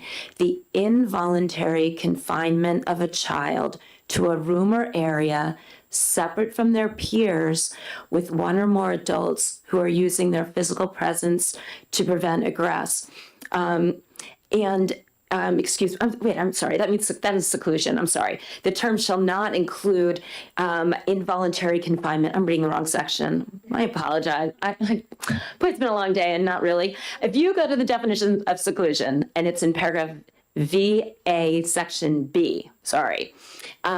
involuntary confinement of a child to a room or area with an adult who is actively engaging in a therapeutic intervention. Sorry about that confusion. So if I completely baffled you, I'm sorry. The gist of it is, one of the examples that we heard about was, well, what if someone's behind me and they're throwing their computer around, or they're doing something else, that is, repeatedly disruptive and disrupting the class? What can be done here? Because, if someone's like making paper airplanes and throwing them, hopefully they're not going to hurt anyone with a paper airplane. What is a teacher to do in this instance? And I think this amendment to the exclusion from seclusion actually takes care of that situation, because it says if you're taking the child out of the room, which we know you can physically, if Johnny doesn't want to go voluntarily, you can grab Johnny's hand. Johnny, you've been told can't be throwing the paper airplanes. I'm going to take you by the hand. I'm going to take you out, and we're going to this room, and we're going to, have someone work with you on how to regain your composure and behave in the way that we've told you need to behave. And we can talk about this, and we can figure out, well, what's going on here that you can't stop throwing the airplane, or whatever the other disruptive behavior is. So we have a method to do that. And the idea being that we want children to learn the skills that they need to be able to behave appropriately in our classrooms, because that's going to serve them in life, right? Can't have people, disrupting serious places of learning. So we do have that provision in there to allow this to occur. Get the kid out, therapeutic intervention, work on the behavior. And so I wanted to call your attention to that. Also, I just wanted to say that in my experience, and I, doing individual representation, and then I also went back and looked at the last couple of years of cases that have come into our office. The kids who are getting restrained are the littles. They're in elementary school, and they tend to be between like 5 and 8 years old for the most part. And these are children who are at most risk of being harmed physically when they're subjected to a restraint. But also kids who can learn when we teach them what the expectations are, and pay attention and try to figure out why is it that they're behaving the way they are. So when I was doing individual representation, I learned a lot from teachers and behaviorists. And one of the things that resonated with me from behaviorists is that all behavior is communication. And for the littles who don't often have, or sometimes have, the verbal skills or the verbal acumen to say what's going on, they're the ones who are resorting to behaviors that are resulting in these kinds of interventions. And so one case that just really sticks with me is that I had a client who was 5 years old in kindergarten, and she was getting repeatedly restrained and then put in this padded room with no windows, and a teacher would hold the door. And she missed out on a lot of school and a lot of opportunities to be with friends. And the reason that this was happening is that she was doing things that were dangerous. She was bolting out of the school, and you can't have a kid bolting out of the school on a road with cars. She was, trying to scratch teachers, things like that. And so I got involved, as her attorney through her mom, and we got the school to hire a behaviorist to conduct a functional behavioral assessment of this child. And it was so interesting, because what the behaviorist figured out is that the kiddo had learned that if she engaged in those behaviors, she would get some physical contact. And that's what she wanted. She wanted a hug. And so the intervention that was recommended was for teachers to wear this little it was at the time it was $5. It probably costs more now with inflation, but it was basically like a buzzer that they wore that would alert them to just go give her a hug, not contingent on any positive behavior at first. Hug her when she does something good. So if she went through and finished an activity, quick hug, but also just during the course of the day, she would get these these hugs, just rando hugs. And you know what? All the seclusion ended, all the restraint ended, because we had someone figure out what this child needed, what she was asking for, by bolting out of the classroom and clawing at teachers to try to get out of the classroom. She knew she was going to get something resembling a hug. So we have there are skilled people who can address these kinds of behaviors, who have just sort of like that one step removed, who can observe the whole situation, who can then train the teacher. So when this happened with my little 5-year-old client, the behaviorist, recommended a little $5 device called a motivator, and trained the teachers on how to use it. Didn't take a whole lot of time to do that. And she got to stay in her kindergarten class and be successful. So it can be done. I'm happy to take questions. Thank you. Representative Selig? Thank you, and thank you for taking my question. I was thinking back to my time teaching high school English, and the high school football team where I taught some of our linebackers. And at the time I weighed 118 pounds, so I was a bit smaller than most of them, at least a foot and 100 pounds smaller than most of them. And one of my students who had oppositional defiance disorder, who had been placed in we were a tracked school, so it was an inclusion class, so that I had a special educator there with me. And he was there because of his behaviors. And figuring out that why he was behaving so badly in my class was actually a factor of boredom, and identifying strategies for addressing that instead, where I would never have been able to physically take him out of the room, right? So please don't interrupt me. I don't interrupt you. So if we think about different strategies, again, my question is, it seems to me like the goal of this bill is concern about teachers, which is understandable, but would the more effective way to be to give teachers tools to find out what's causing the behavior so they can stop it rather than needing to remediate it? Oh, yeah, absolutely. I mean, that is what our teachers need, because as I understand it, for most teachers who enter college and get their teaching certificates, they're not required to take programs to deal with students with certain kinds of behaviors, for example. They're not required to become special educators. So I think that what can happen is that teachers get all the credentials they need to teach the core subject matter that they're supposed to be teaching, but they may not have anything beyond just really minimal classroom management that they would need to learn, but maybe not necessarily learning the skills that they would need or how to implement a program like MTSSB that would address school culture and behaviors in their classroom. And sometimes you do need to bring in an expert. Sometimes it's not the teacher. In the example I gave, it was a board certified behavior analyst who came in to do that, because there's certain people who, when all else fails, you resort to the expert, right? It's not even a resort. That's what we do. We bring in the expert. We bring it in for ourselves when our PCP finds something that they can't deal with. And in this instance, if there is a student, and no matter what, is being tried, it's not working, bring in someone else. But yeah, tools are really important for our teachers to manage their classrooms and their own safety. Representative Dry? Thank you, and thank you for taking my question. I want to pivot for a second and look at the other definition that's being changed in this bill, which is to take out the word serious bodily harm. So I looked in the definitions, thank you for sending me to that section of the law. It starts off with a definition that I'm not sure I agree with, that serious injury means any harm to the body which requires hospitalization, and then list a lot of really serious injuries. But I think that it goes really far into what is serious. I think there are a lot of injuries that fall in the area between not serious and what this bill says is serious. I mean, they're looking at fracture of a bone, non-superficial lacerations, injury to internal organs, second or third degree burns. These are really serious, but I think there are injuries that I would still classify as serious that don't meet this definition. Well, so that it's a little confusing, but if you look at the definition of restraint, which is in the following, it's in 126U5. So the standard that would be amended is it's serious bodily harm. It doesn't say serious injury.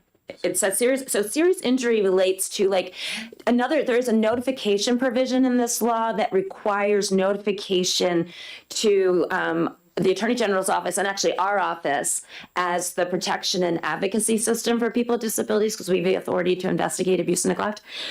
So if a child suffers a serious bodily injury or death, then in that instance, we would receive notice of that, and so would I think it's in the, I don't have that section with me, but I believe the Attorney General's office also gets notification of those. So does that make sense to you? So I think there's a difference between the serious injury that results in notification, which I don't have the whole thing in front of me. I think it's in U12 is the notification. Do you have it? Oh, thank you. Follow up? Yeah, I'm looking exactly what the bill is taking out, which is the part in, RSA 5 to read that, but. Thank you.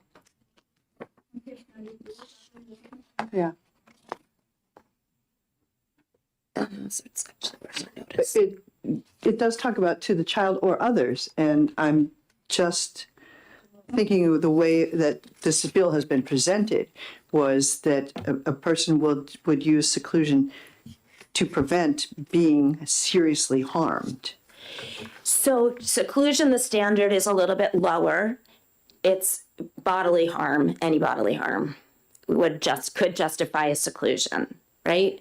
And for restraint, it is serious bodily harm. But serious injury is something different. And I'm trying to let me find the notice provision that it relates to. Oh, let's see. I have the whole thing here. Bear with me, please.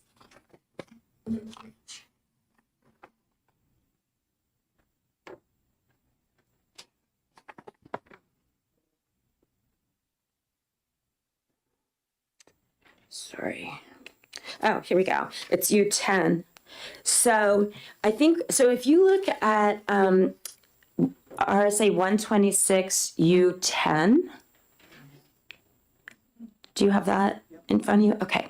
So I believe that this definition is referring to this section. So it says, in all cases involving serious injury or death to a child, subject to restraint or seclusion. It's actually U10 and U11. They mirror each other. U10 applies to facilities. And I think that, I see. Actually, U10 is for both facilities and for schools. I think Roman numeral 1 is facilities. Roman numeral 2 is schools. So if there is a serious injury or death, then there are additional notification requirements. So that means that, and that's the kind of thing that would have to be provided to the Commissioner of the Department of Health and Human Services or the Commissioner of Department of Education, depending where the serious bodily injury occurred. And it also triggers a notification requirement to our office. So I believe that this serious injury definition is in reference to this additional reporting requirement that's in 126 U10. Makes sense? Follow up. I'm not sure that I'm following that because it seems to me that this sounds specifically in U10 sounds like something that happens to the child who was in restraint or secluded. Yes. Which I totally agree with. Yes. Yes. But I am reading this as that this is serious bodily harm is now turned to bodily harm to the child or others. So it's not someone who's in restraint or seclusion. I'm sorry. In the bill, say line 13. Okay, so let me just pull out the bill. Yeah. So what line 13 does is it amends 126 U5, right? Which has to do with the standard to justify a restraint. So right now, we talked about substantial, that the risk has to be more than like a de minimis risk. Mm-hmm. And serious bodily harm, that's what would be removed. And so if you remove the requirement for the harm to be serious, then, for example, a child is outside today in the playground without a coat. It is very cold. And so would you want to restrain a kid for, actually, instead of just escorting the kid into the building if they refuse to put their coat on, because they would be at risk of some harm if they are out in the cold for a period of time. So this is why this definition, it requires the harm to be it has to be serious. It has to be more than de minimis to require a restraint. to justify a restraint. Because restraints, I mean, bottom line is restraints are dangerous. And the reason this bill passed and came to be is because kids were being really hurt. Like we had kids with, fractured facial bones. I had a case that I investigated involving a kid whose scapula, this wing bone was fractured during the course of a restraint. So you want to make sure that if this kind of serious danger, it's dangerous for everyone. It's also dangerous for the people who are conducting the restraint. You want to make sure that if we're going to use this kind of intervention, that it is really reserved for those times when, some very serious harm needs to be avoided. And that's why we would use it. Because the other thing about restraint is that it hasn't been proven to actually effectively remediate problematic behavior. In fact, it sometimes has the opposite effect and actually traumatizes kids and can cause more harm and can traumatize the people around them and also the teacher or staff person who's involved. So I hope, does that help at all? Maybe? Yeah, follow up. Okay, I'm just still not clear why I would say or others then. If it was applying to the child, I totally follow that. Because you can restrain a child. So if a child was putting someone else at risk, so it's either they're at risk, so the current law says that you may restrain a child who is putting either themselves or another person at risk of serious bodily harm. Mm-hmm. Yes, I agree. Right. Yes. So it does say or others. Yes. So so maybe I'm not getting your question. Okay. But I'll I don't try. want it to take you forever. So my question is, if it's harm to others, do we have to wait till it gets to serious, like this definition, before we can act? Well, yeah, because it would be a risk of serious harm. Because another instance could be like, all right, so about my kid who's throwing the paper airplane. Okay.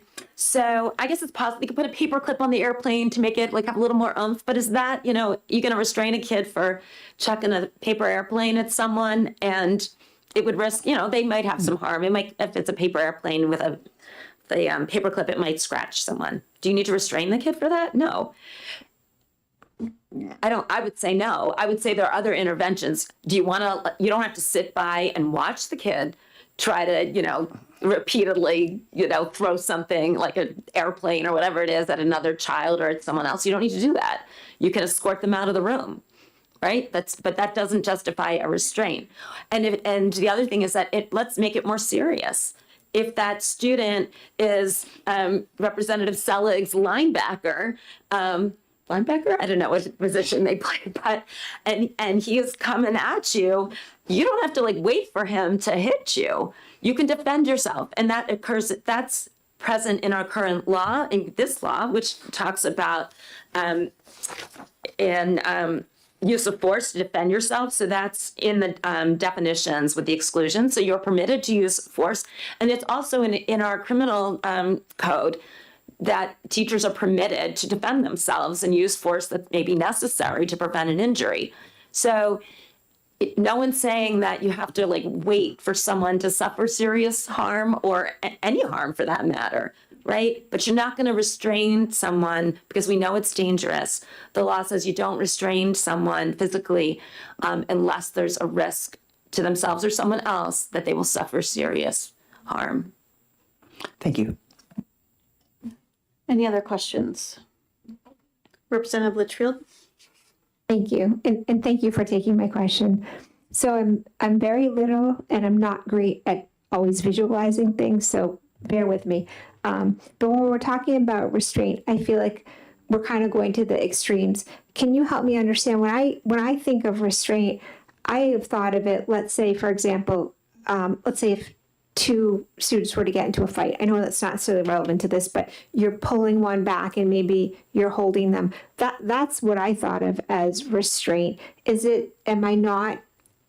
Let's say you're taking a child out of a classroom, I'll have it apply to this, and they're wrestling and it's not voluntary, and you kind of have to hold them to calm them down so they're not kicking or hitting someone else.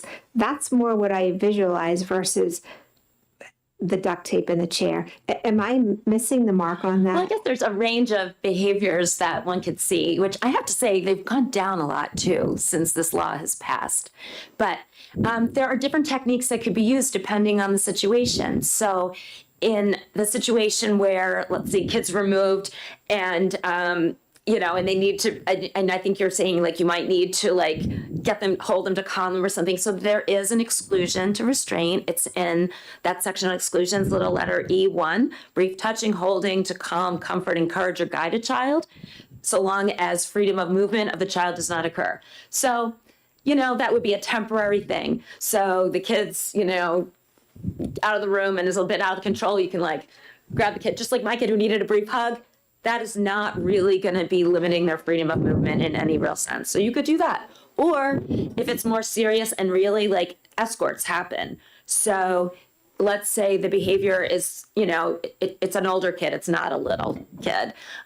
Sometimes, these teachers, there are training programs that are available to schools to both look at how to de-escalate, but also when de-escalation fails, what interventions, physical interventions might be applied. So there are physical escorts where you would have one person on each side of the child holding their arm and bringing them to a different place. Depending on the behavior, if it's continues to be dangerous, it could be bringing them to seclusion, because it may be something that justifies seclusion. It could be bringing them to the assistant principal's office for some discipline, because depending what the behavior was, it may be something that violates the code of conduct. May I follow up? Thank you. So as we're talking about, sorry, it's kind of slipped my mind a little bit.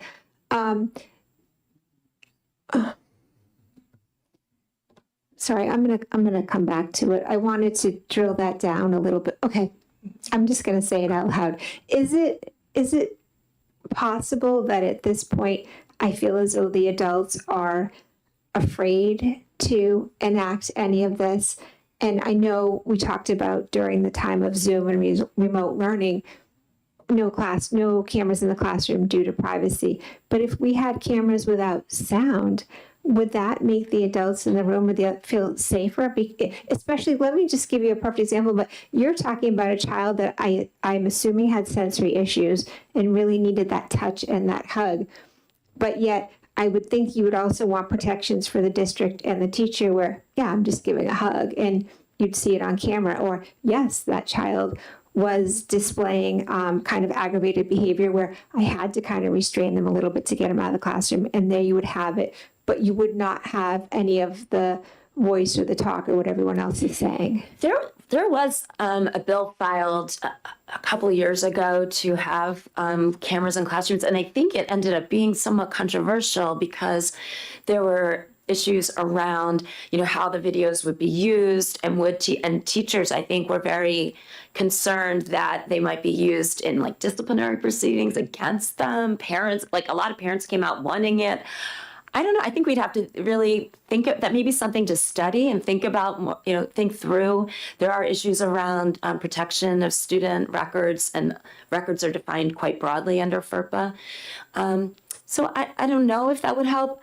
I mean, I think having our schools adequately resourced so that you would at least have another set of eyes in the room could really help.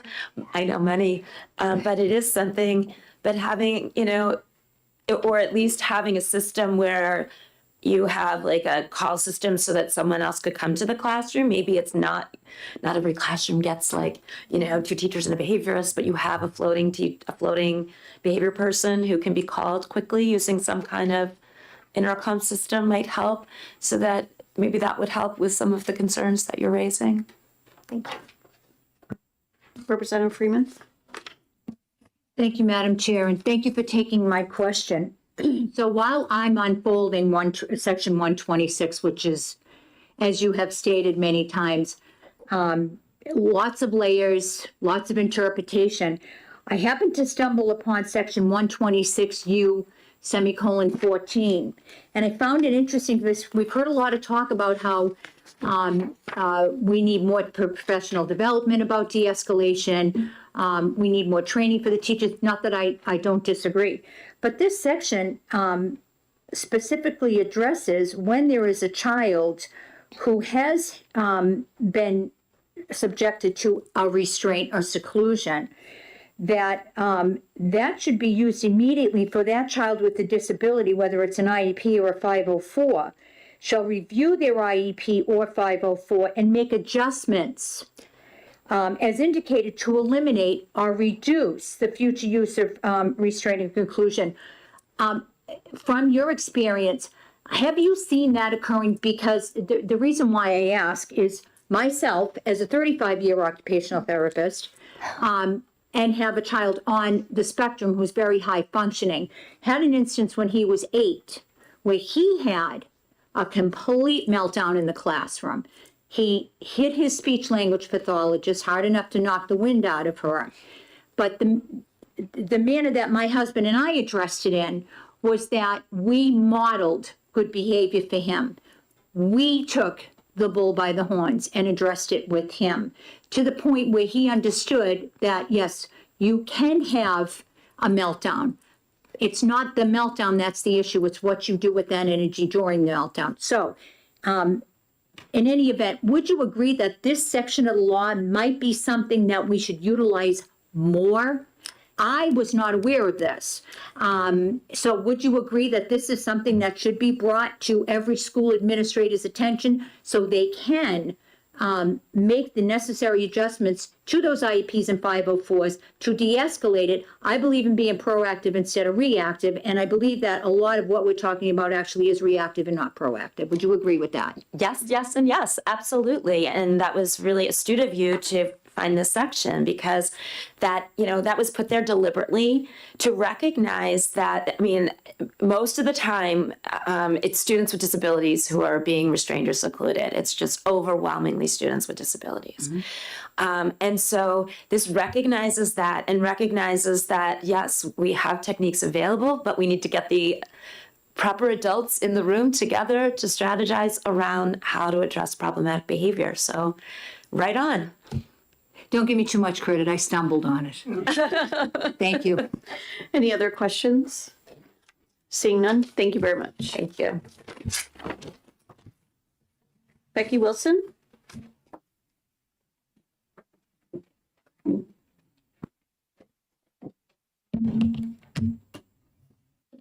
Good afternoon, Chair Noble and members of the committee. For the record, my name is Becky Wilson. I'm the Director of Governmental Relations for the New Hampshire School Boards Association. We are not taking a position on this bill.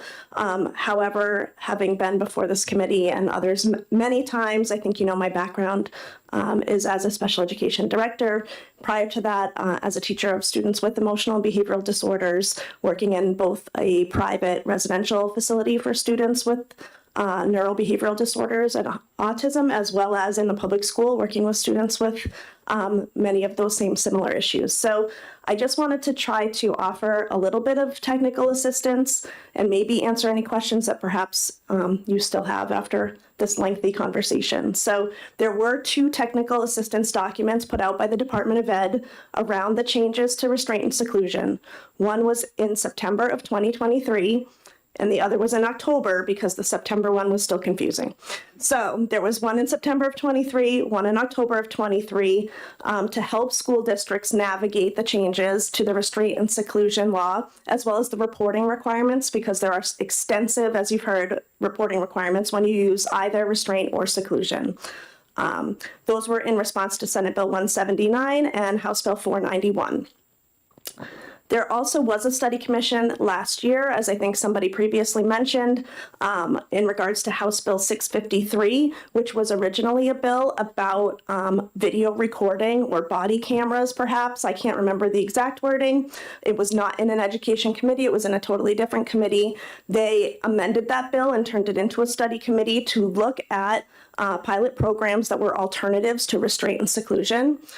Specifically because the other committee recognized that those 2 Intervention should be used very sparingly, regardless of the situation and regardless of the environment. And there's a lot of testimony and a lot of work sessions around that study committee, if anybody wants to go back and watch them, in regards to even what some pretty high intensive needs facilities and programs are using as an alternative to restraint and seclusion in terms of really significant behaviors.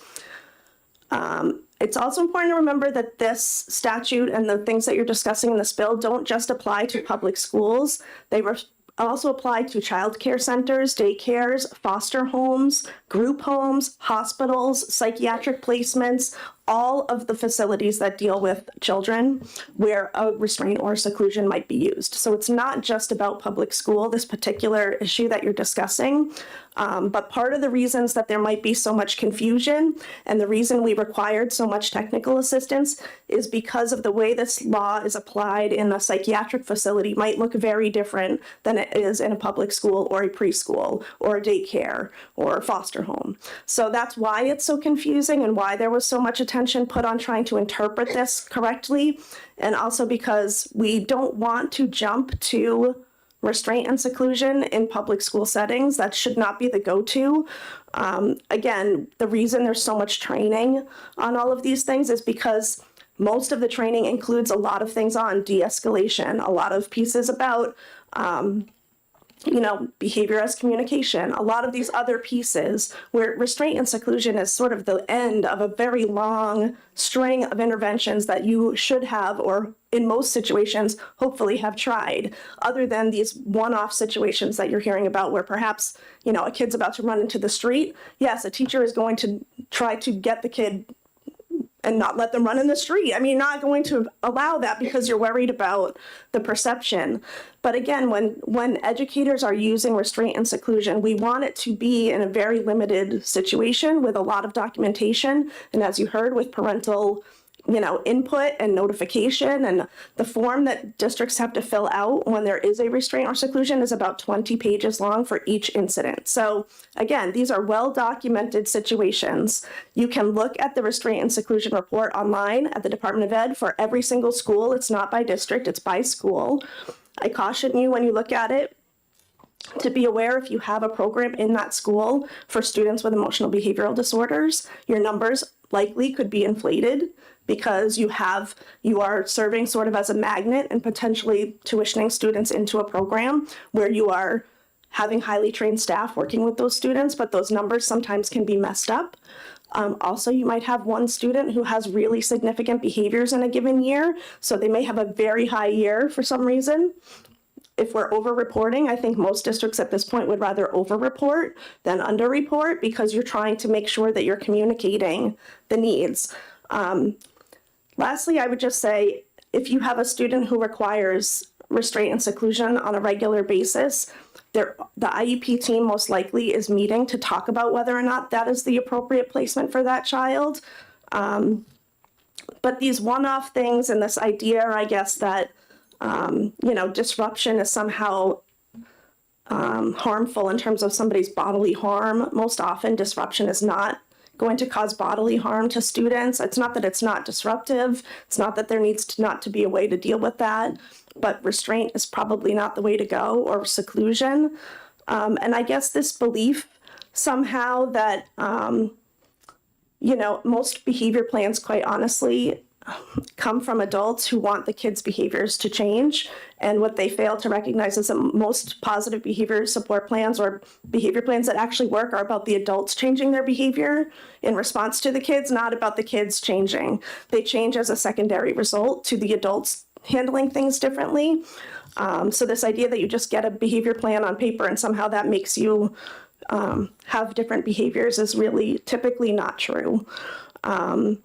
So there's a lot of education that needs to happen there. And I guess, that's no parents want their kids to be struggling like this at school. No kids want to be struggling with these things at school. They just want to go to school and be a peer with their other peers and be in the classroom. Most of these students that you're discussing that would require some sort of ongoing restraint and seclusion have behaviors that punishment is not going to take away someone's neurology or take away some of these other issues that you're talking about. So I think to use it as a tool in that way is probably not going to be efficient for or effective for anyone. It's just going to be harmful. I'm happy to try to take any questions.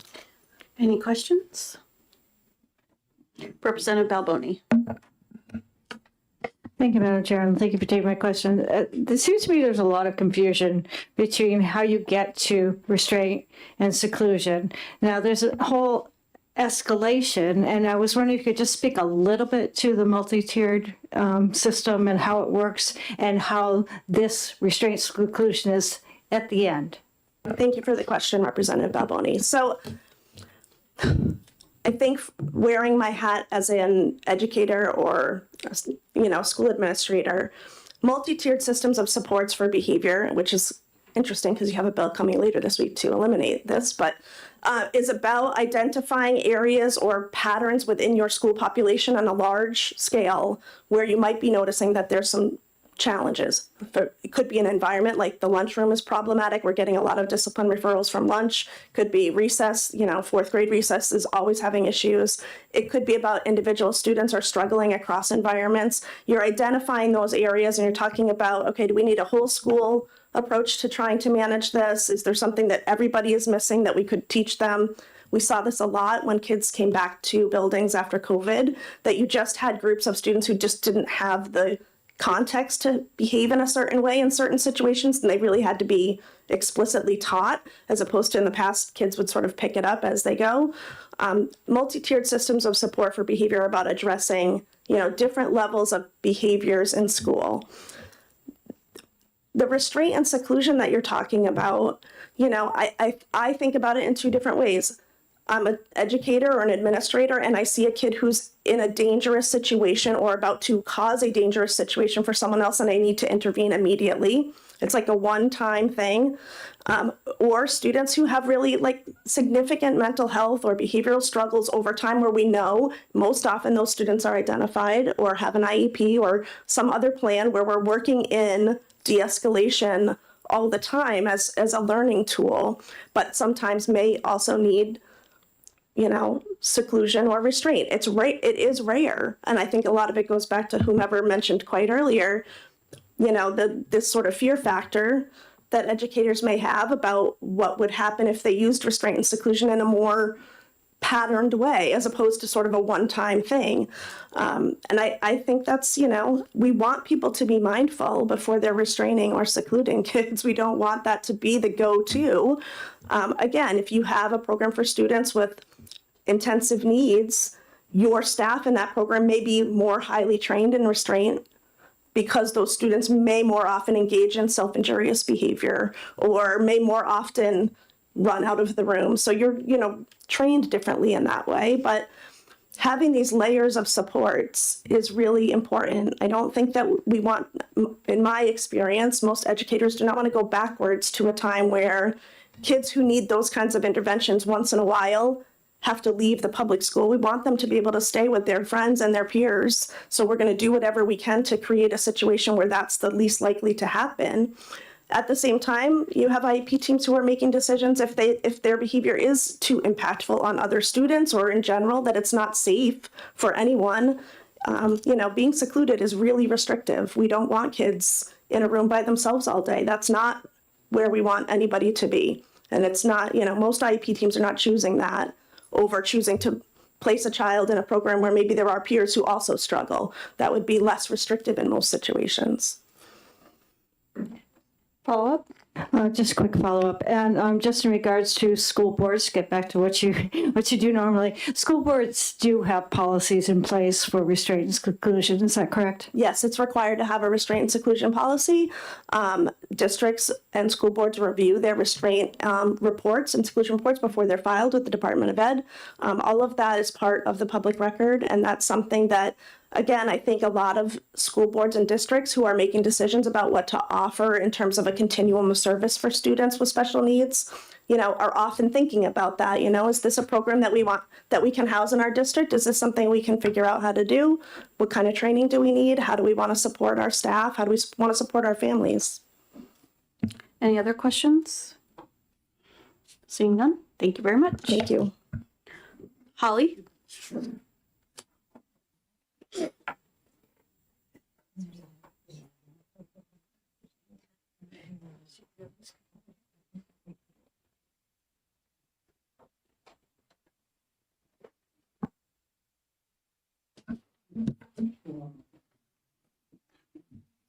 Madam Chair and members of the committee, my name again is Holly Stevens. I'm the Director of Public Policy for NAMI New Hampshire, the National Alliance on Mental Illness.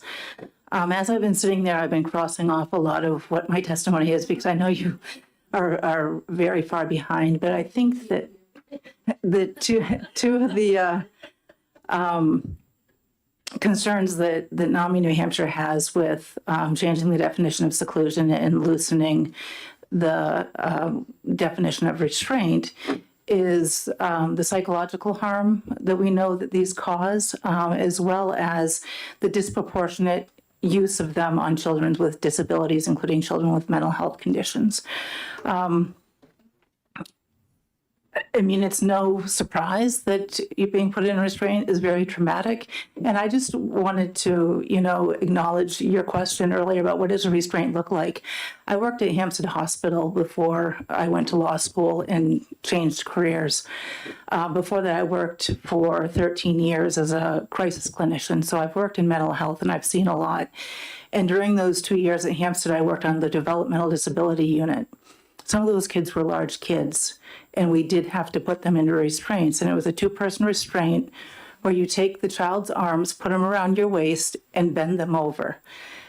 I saw more of my coworkers get harmed, get broken bones, get concussions. I myself ended up with a concussion shortly after I left there.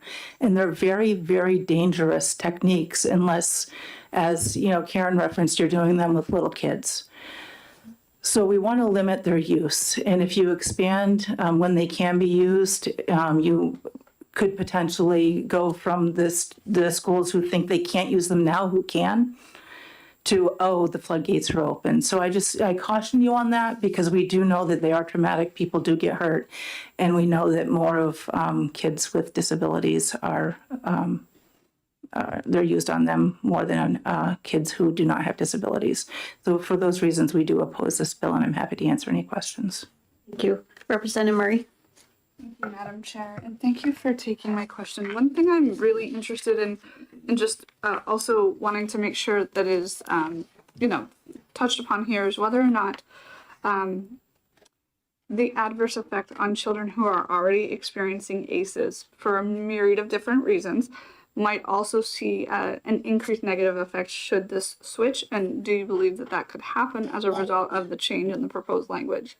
I'm not a psychologist by trade, but I think that it's pretty common knowledge that if you have somebody who already has a traumatic condition because of a post-traumatic stress disorder, if they then experience further trauma, it would therefore exacerbate that condition, yes.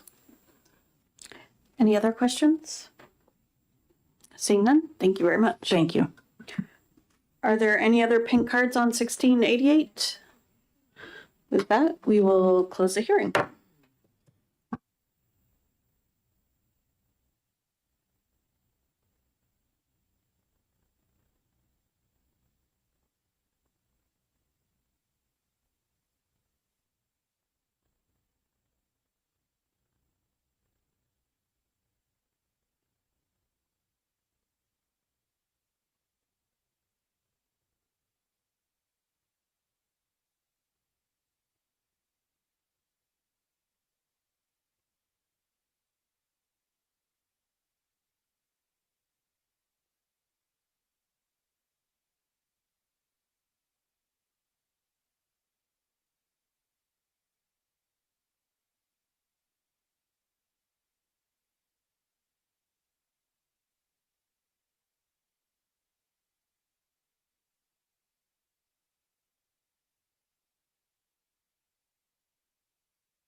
We're going to go into executive session.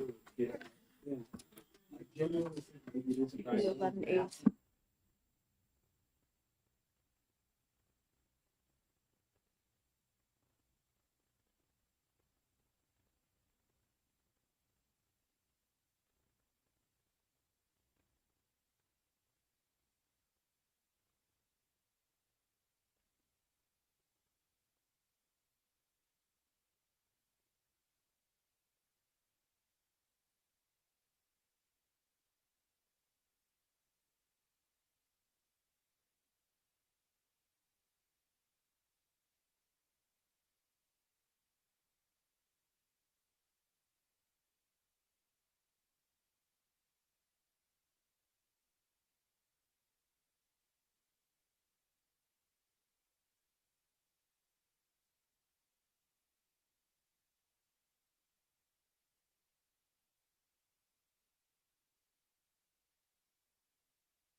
We'll open the executive session on House Bill 1183 relative to the mathematics requirement for high school graduation.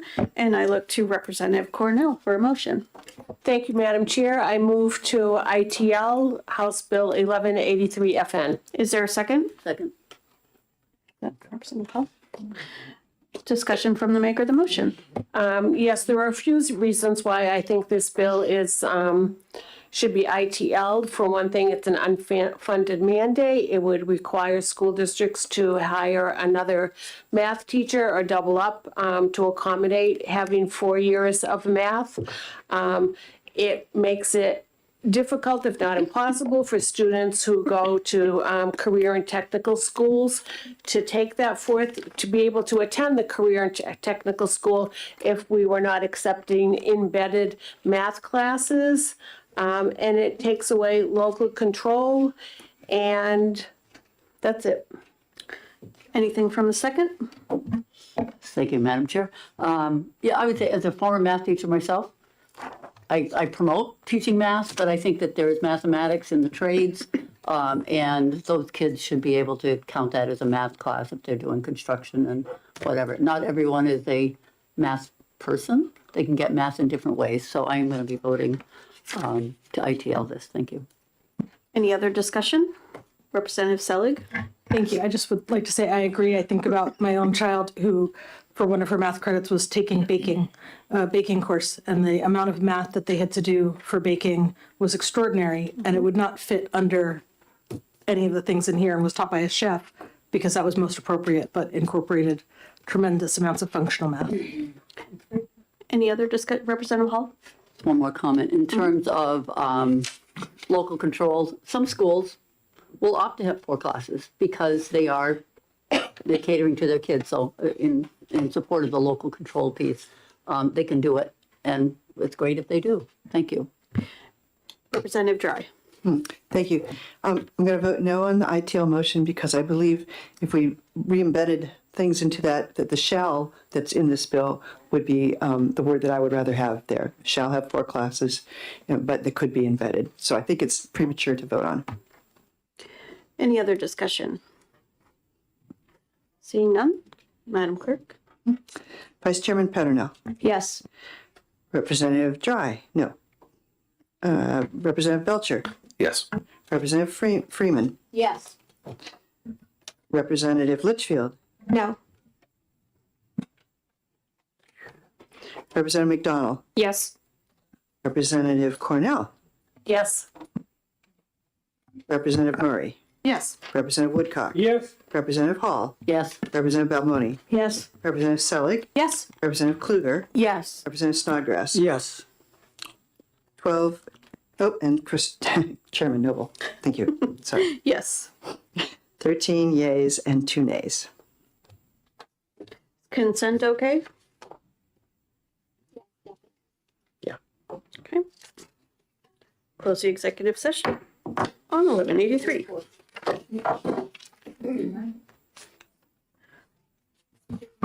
Can we get one more in? Yeah, let me just get a paper clip.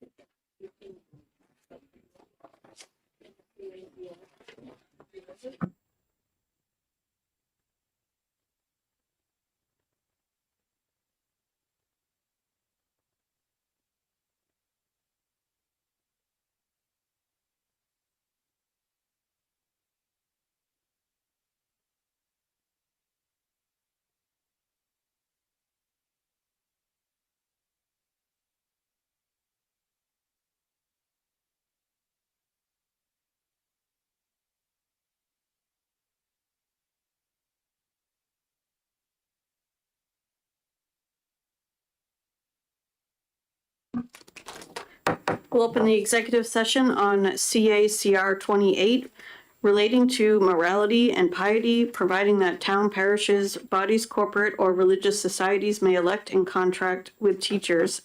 And I look to Representative Belcher for a motion. Thank you, Madam Chair. I would move ITL. Is there a second? I'll second that. Discussion from the maker of the motion. Yes, thank you, Madam Chair. While this was actually quite a bit more complicated and intricate than I had realized first going into it, it remains that there are some pretty serious problems. I have considerable sympathies for some of the arguments that were put forth regarding some of the problems as they are seen regarding whether there's explicit taxation authority, the process of previously adopting some amending language.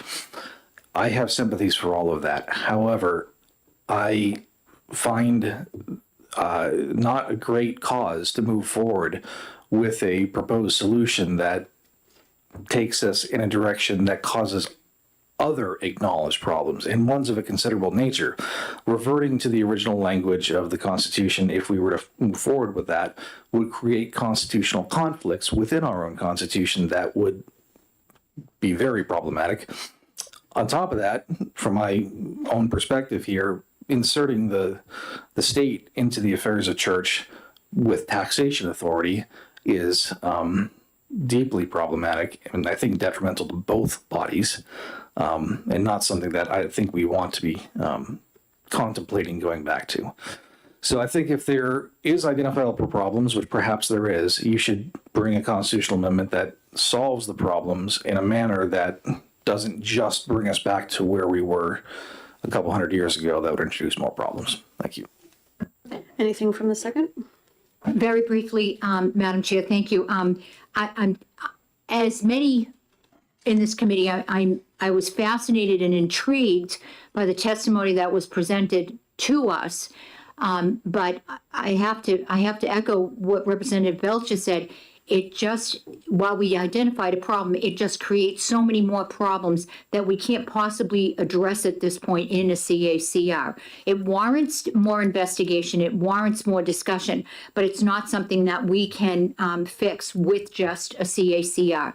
So for that fact and so many others, I'll also be supporting the ITL. Any other discussion? Seeing none, Madam Clerk, the motion is ITL. Vice Chairman Petronell. Yes. Representative Dry, no.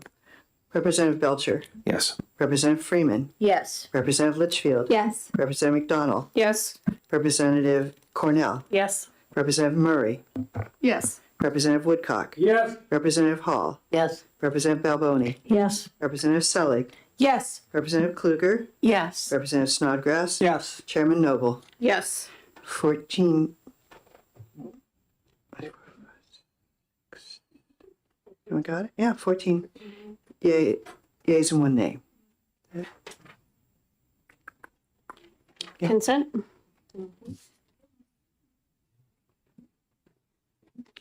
We'll close the executive session on CACR 28.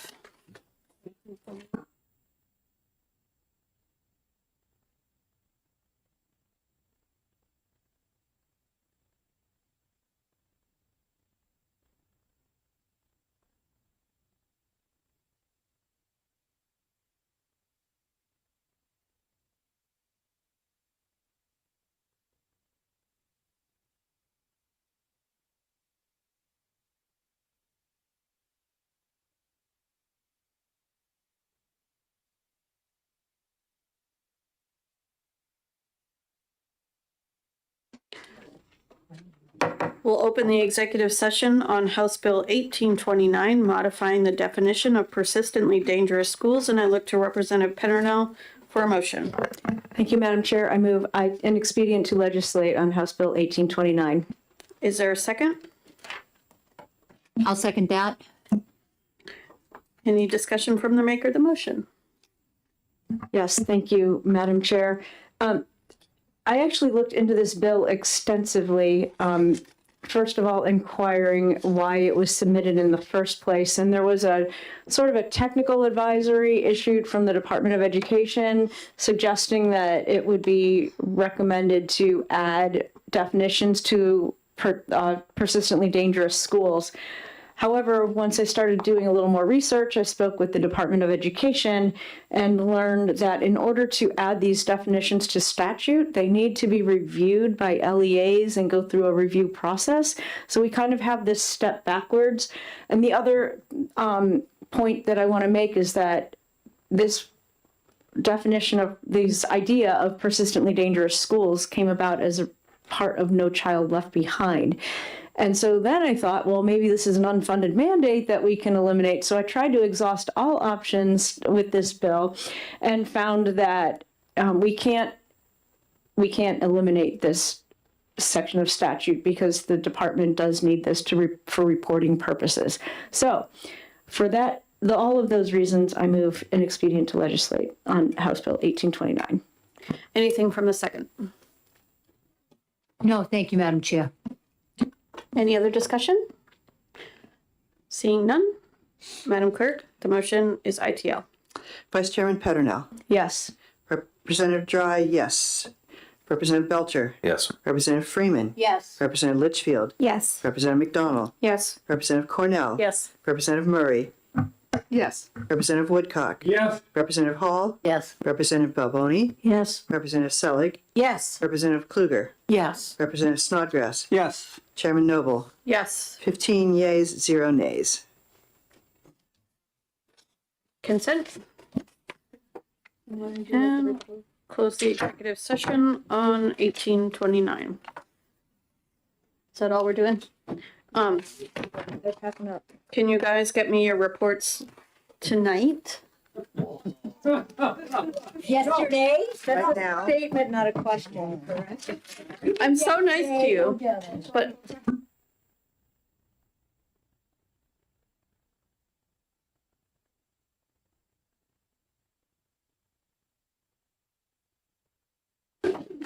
Chairman Noble, over lunch, I resent you the second report that I thought you'd already received. So if you, I believe you've got both of the ones all the ones you should have from me.